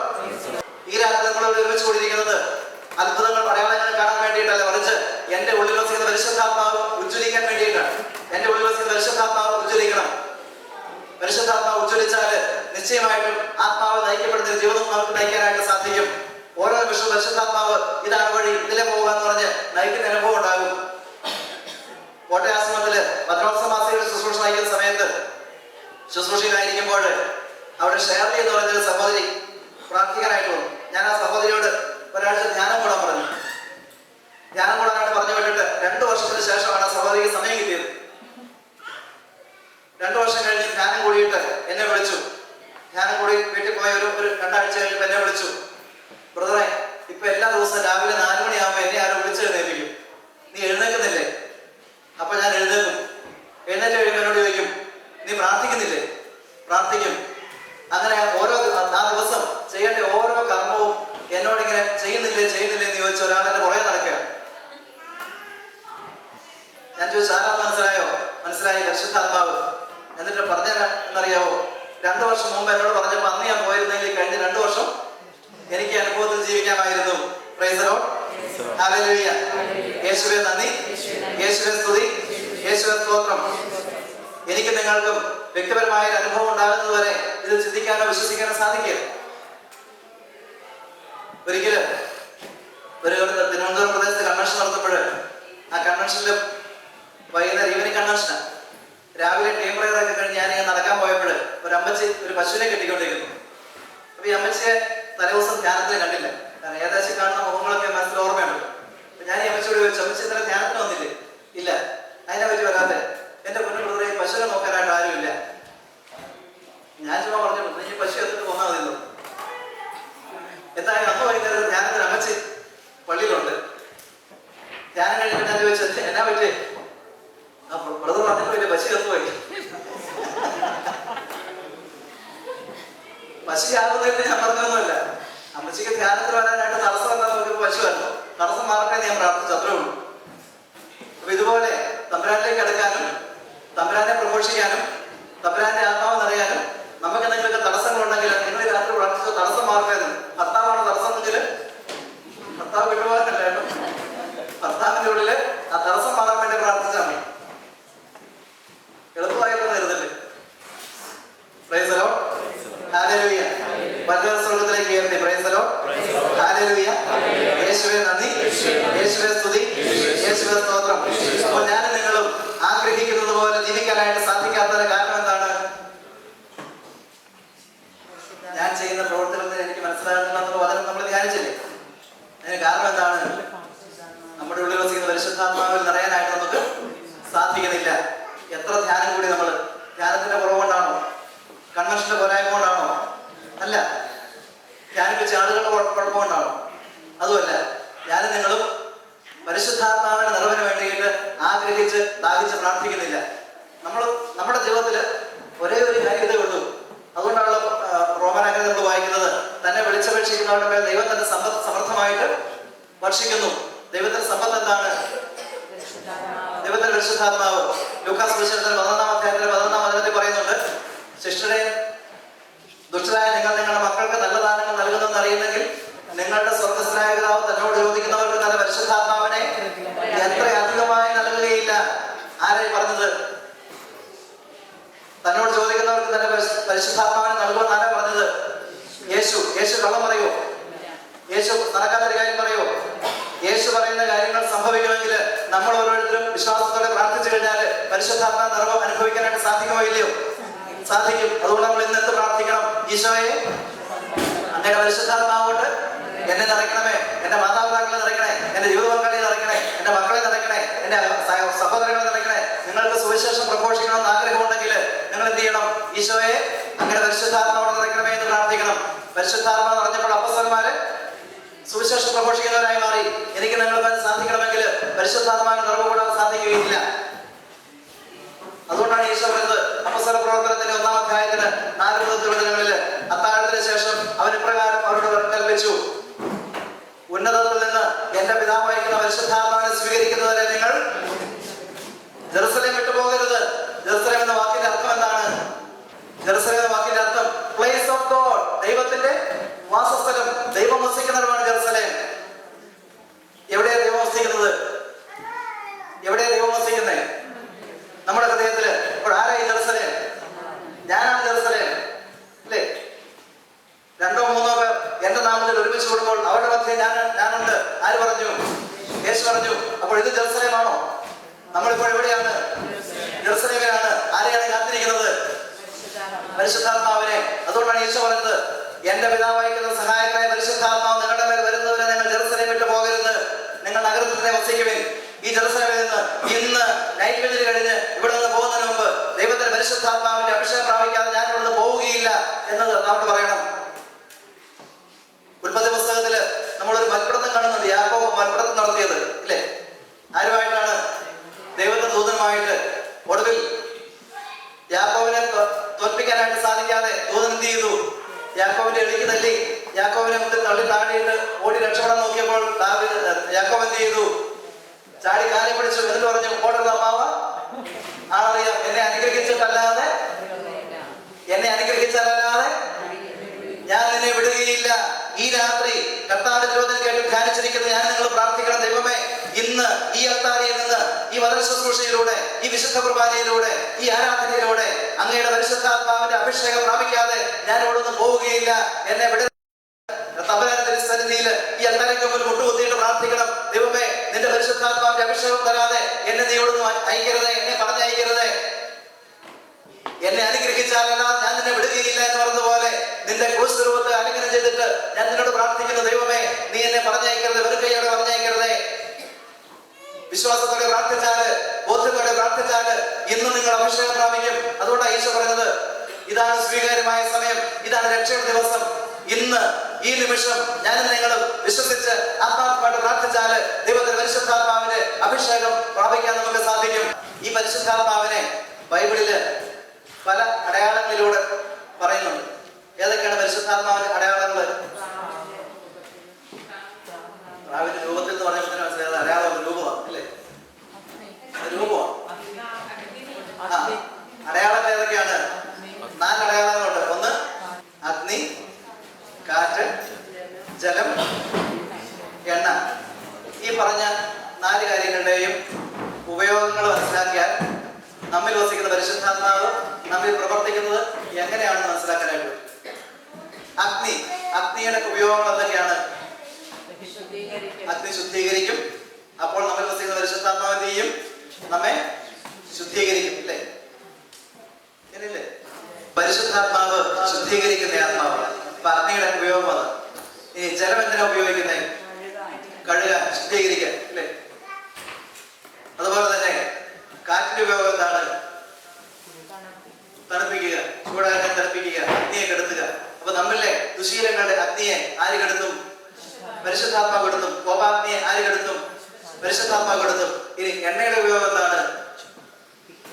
മുറിവുണക്കുക, സുഖപ്പെടുത്തുക. ഇല്ലേ?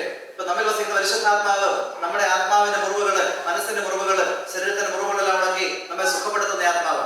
അതുകൊണ്ട് ഞാൻ 4 അടയാളങ്ങളെ കുറിച്ച് പറഞ്ഞേ. ഈ പരിശുദ്ധാത്മാവ് നമ്മിൽ വസിക്കുന്നുണ്ട്. നമ്മുടെ ഉള്ളിൽ വസിക്കുന്ന പരിശുദ്ധാത്മാവ് നമ്മെ ശുദ്ധീകരിക്കും, പാപത്തിൽ നിന്ന് മോചിപ്പിക്കും, ബന്ധനങ്ങളിൽ നിന്ന് മോചിപ്പിക്കും, ജീവൻ നൽകും, പുതിയ സൃഷ്ടിയാക്കി മാറ്റും. നാം ഓരോരുത്തരെയും അഗ്നിയാല് ശുദ്ധീകരിക്കും, ജീവനുള്ള വ്യക്തികളാക്കി മാറ്റും, അലസതയിൽ നിന്ന് മോചനം നൽകി തീക്ഷ്ണതയുള്ള വ്യക്തികളാക്കി മാറ്റും, നല്ല തന്നേടമുള്ളവരാക്കി മാറ്റും. അപ്പോസ്തലന്മാര് ഭയപ്പെട്ടിരുന്നവര് പരിശുദ്ധാത്മാവ് പറഞ്ഞ് തന്നേടമുള്ളവരായി മാറിയതുപോലെ എനിക്ക് നിങ്ങൾക്കും സാക്ഷികളാകാനുള്ള സാക്ഷ്യത്തിന്റെ ആത്മാവ് നമ്മെ നിറയും. അങ്ങനെയാണ് യോഹന്നാൻ സുവിശേഷം 15-ാം അധ്യായത്തിന്റെ 26-ാം വചനം പറയുന്നത്, പരിശുദ്ധാത്മാവ് വന്നു കഴിയുമ്പോൾ നിങ്ങൾ എന്നെ കുറിച്ച് സാക്ഷി നൽകും. നിങ്ങൾ എന്നെ കുറിച്ച് സാക്ഷി നൽകും. സംഭവിച്ചു. പെന്തക്കോസ്ത് ദിവസം സമാഗതമായപ്പോൾ അപ്പോസ്തലന്മാർ ഉയർന്ന് പ്രാർത്ഥിക്കുകയായിരുന്നു. പെട്ടെന്ന് ഒടിഞ്ഞിരിക്കുന്ന ശബ്ദമുണ്ടായി. അവർ സമ്മേളിച്ച പ്രദേശം കുലുങ്ങി. പരിശുദ്ധാത്മാവ് ഈ നാവുകളുടെ രൂപത്തിൽ ഓരോരുത്തരും വന്നിരിക്കുന്നതായി അവർ കണ്ടു. ആ പരിശുദ്ധാത്മാവില് അവർ ഓരോരുത്തരും നിറഞ്ഞു. അവർ യേശുവിനെ കുറിച്ച് സാക്ഷി നൽകുന്നവരായി മാറി. അപ്പോസ്തലന്മാര് ഭയപ്പെടിഞ്ഞ് യേശുവിന്റെ ശുശ്രൂഷകളുടെ സാക്ഷികളുമായിട്ട് മാറി. പത്രോസ് തലകീഴായിട്ട് യേശുവിനെ പോലെ മരിക്കാനായിട്ട് തയ്യാറായി, കുരിശിൽ കിടന്ന് മരിക്കാനായിട്ട് തയ്യാറായി. ബാക്കിയുള്ള അപ്പോസ്തലന്മാരെല്ലാം ഓരോ തരത്തില് രക്തസാക്ഷിത്വം മരിച്ച് യേശുവിന്റെ സാക്ഷികളായിട്ട് മാറി. ആദ്യ നൂറ്റാണ്ടിലെ ക്രിസ്ത്യാനികള് തെരുവീഥികളില് പീഡിപ്പിച്ച നീറോ ചക്രവർത്തി മുതൽ ഡയോക്ലേഷ്യൻ ചക്രവർത്തി വരെയുള്ള രാജാക്കന്മാരുടെ ഭരണകാലത്ത് ക്രിസ്ത്യാനികളെ പീഡിപ്പിച്ചപ്പോൾ വഴിയരികില് അവർ തീപ്പന്തങ്ങളായിട്ട് അവരെ കത്തിച്ചു നിർത്തി. മണ്ണെണ്ണ ഒഴിച്ച് അല്ലെങ്കിൽ പെട്രോൾ ഒഴിച്ച് തുണിയിൽ പൊതിഞ്ഞ് തീപ്പന്തങ്ങളായിട്ട് വഴിയരികില് നടന്നു പോകുന്നവർക്ക് വെളിച്ചം കാണാൻ വേണ്ടിയിട്ട് അങ്ങനെ അവർ ലോകത്തിന്റെ പ്രകാശമായിട്ട് മാറി. യേശു പറഞ്ഞു, നിങ്ങൾ ലോകത്തിന്റെ പ്രകാശമാണ്. ആദ്യ നൂറ്റാണ്ടിലെ ക്രിസ്ത്യാനികള് ലോകത്തിന് പ്രകാശമായത് അങ്ങനെയാണ്. അത് കണ്ടുപോയവര് ഇവർക്ക് എങ്ങനെ ഇത്രമാത്രം കല്യാണം കിട്ടി, ഇവർക്ക് എങ്ങനെ ഇത്രമാത്രം ധൈര്യം കിട്ടി എന്ന് അന്വേഷിച്ചു. അപ്പോഴാണ് നസ്രായനായ യേശുവിനെ കുറിച്ചു. അങ്ങനെ അനുദിനം വിശ്വാസികളുടെ എണ്ണം വർദ്ധിച്ചു. ഞാനും ഞങ്ങളിന്ന് ജീവിച്ചിട്ട് നമ്മുടെ വിശ്വാസ ജീവിതം കണ്ടിട്ട് എത്ര പേർക്ക് ജ്വലിക്കാനായിട്ട് സാധിക്കുന്നുണ്ട്? നമ്മുടെ വാക്കുകൾ കേട്ടിട്ട് എത്ര പേർക്ക് ഉച്ചരിക്കാനായിട്ട് സാധിക്കുന്നുണ്ട്? നമ്മുടെ വാക്കുകൾ കേട്ടിട്ട് എത്ര പേര് യേശുവിനെ അറിയാനായിട്ട് സാധിച്ചു? എത്ര പേര് യേശുവിന്റെ സാക്ഷികളായിട്ട് മാറി? നമുക്കെന്ത് മാത്രം യേശുവിനെ സാക്ഷി വഹിക്കാനായിട്ട് സാധിക്കുന്നുണ്ട്? ആലോചിക്കണം, ചിന്തിക്കണം. എന്തുകൊണ്ടാണ് സാധിക്കാത്തത്? പരിശുദ്ധാത്മാവ് നമ്മുടെ ഉള്ളിൽ വസിക്കുന്ന പരിശുദ്ധാത്മാവ് ഉച്ചരിക്കുന്നില്ല. പരിശുദ്ധാത്മാവ് ഇല്ലാത്തതുകൊണ്ടല്ല, ഉണ്ട്. ഉള്ള പരിശുദ്ധാത്മാവിനെ കുറിച്ച് എനിക്ക് നിങ്ങൾക്ക് ബോധ്യമില്ല. നമ്മുടെ ഉള്ളിൽ പരിശുദ്ധാത്മാവുണ്ട്. യേശുവിന്റെ അതേ ആത്മാവ് യേശുവിന്റെ ആത്മാവ്, യേശുവിൽ നിറഞ്ഞ പരിശുദ്ധാത്മാവ് ഇന്ന് നമ്മുടെ ഉള്ളിൽ വസിക്കുന്നുണ്ട്. ആ പരിശുദ്ധാത്മാവ് നിറയാനായിട്ട് ആഗ്രഹിച്ച് പ്രാർത്ഥിക്കാനായിട്ട് ഒരു നിമിഷം എഴുന്നേറ്റ് നിൽക്കാം.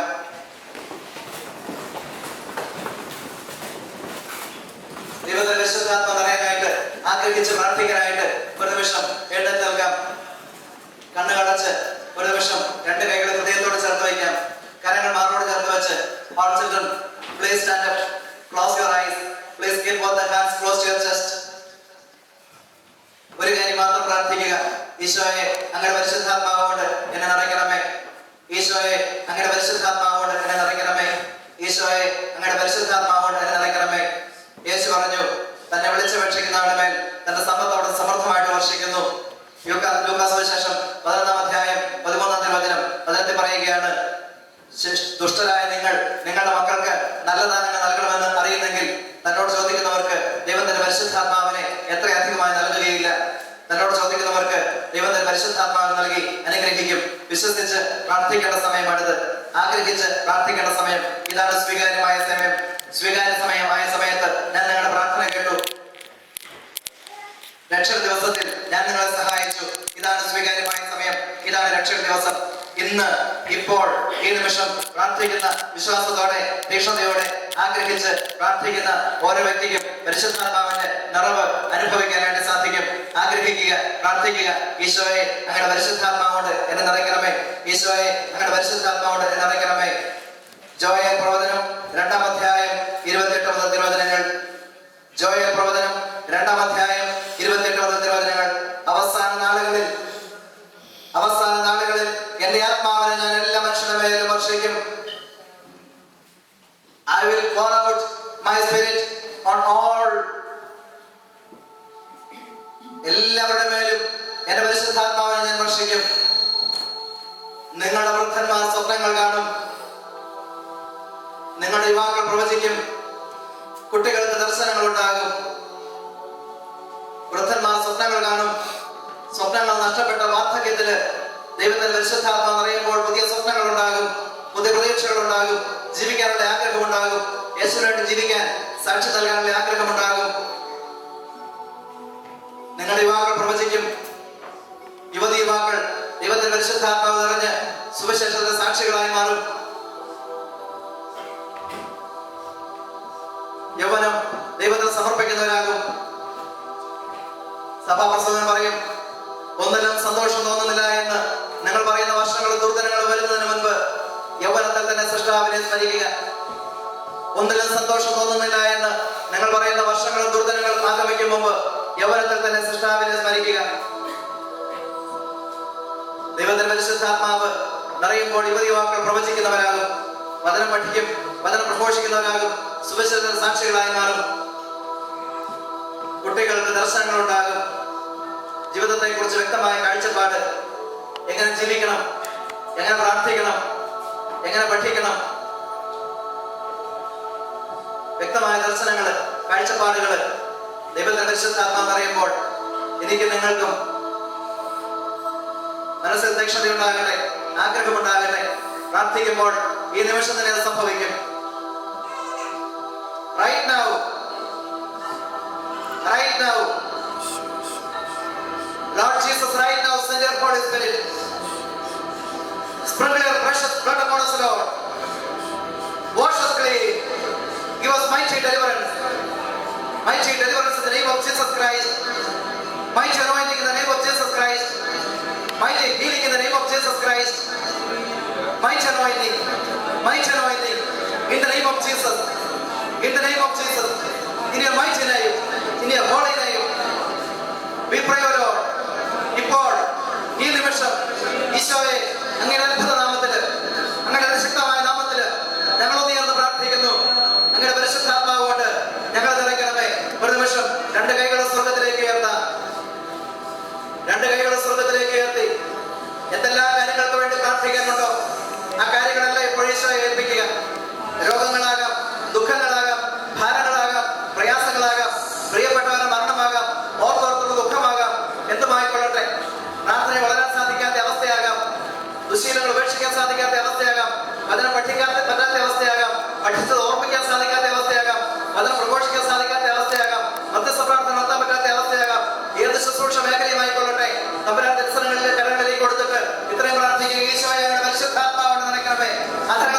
പ്രാർത്ഥിക്കുക.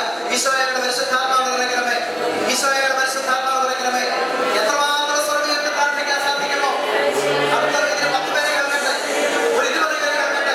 ഈശോയെ നിങ്ങളുടെ പരിശുദ്ധാത്മാവോട് നിറയ്ക്കണമേ. ആഗ്രഹിച്ച് പ്രാർത്ഥിക്കുക. ഇനിയും മാത്രം കാത്തവരുണ്ട്, ഇനിയും മാത്രം കാത്തവരുണ്ട്. തിരുവചനം പറയുന്നു, നീ വാതിലടക്കുക, ഞാൻ നിനക്ക് ഭക്ഷിക്കാൻ തരാം. നീ വാതിലടക്കുക, ഞാൻ നിനക്ക് ഭക്ഷിക്കാൻ തരാം. വാതിലൊന്ന് പ്രാർത്ഥിക്കുക. തളർന്നു പോകരുത്, തളർന്നു പോകരുത്. വലിയ ദൃഷ്ടിയോടെ പ്രാർത്ഥിക്കുക. ഈശോയെ അങ്ങയുടെ പരിശുദ്ധാത്മാവോട് എന്നെ നിറയ്ക്കണമേ. അങ്ങയുടെ നാമത്തിൽ അങ്ങയുടെ പരിശുദ്ധാത്മാവ് എന്നെ നിറയ്ക്കട്ടെ. അങ്ങയുടെ പരിശുദ്ധാത്മാവ് നിറയ്ക്കട്ടെ. അങ്ങയുടെ പരിശുദ്ധാത്മാവ് ആത്മീയട്ടെ. പരിശുദ്ധാത്മാവ് ആട്ടായി ആത്മീയട്ടെ. പരിശുദ്ധാത്മാവ് അഗ്നിനാളങ്ങളിൽ അപ്പസ്തലന്മാർക്ക് എഴുന്നള്ളി വരുന്ന പരിശുദ്ധാത്മാവ് ഈ സമൂഹത്തിൽ എഴുന്നള്ളി വരട്ടെ. പരിശുദ്ധാത്മാവ് എന്നെയായി സുഖപ്പെടുത്തട്ടെ. ഉറവാടുന്ന ദിവ്യൗഷധമായി എഴുന്നള്ളി വരട്ടെ. ദിവ്യൗഷധമായി എഴുന്നള്ളി വരട്ടെ. Hallelujah, hallelujah, hallelujah, hallelujah. Hallelujah, hallelujah, hallelujah, hallelujah.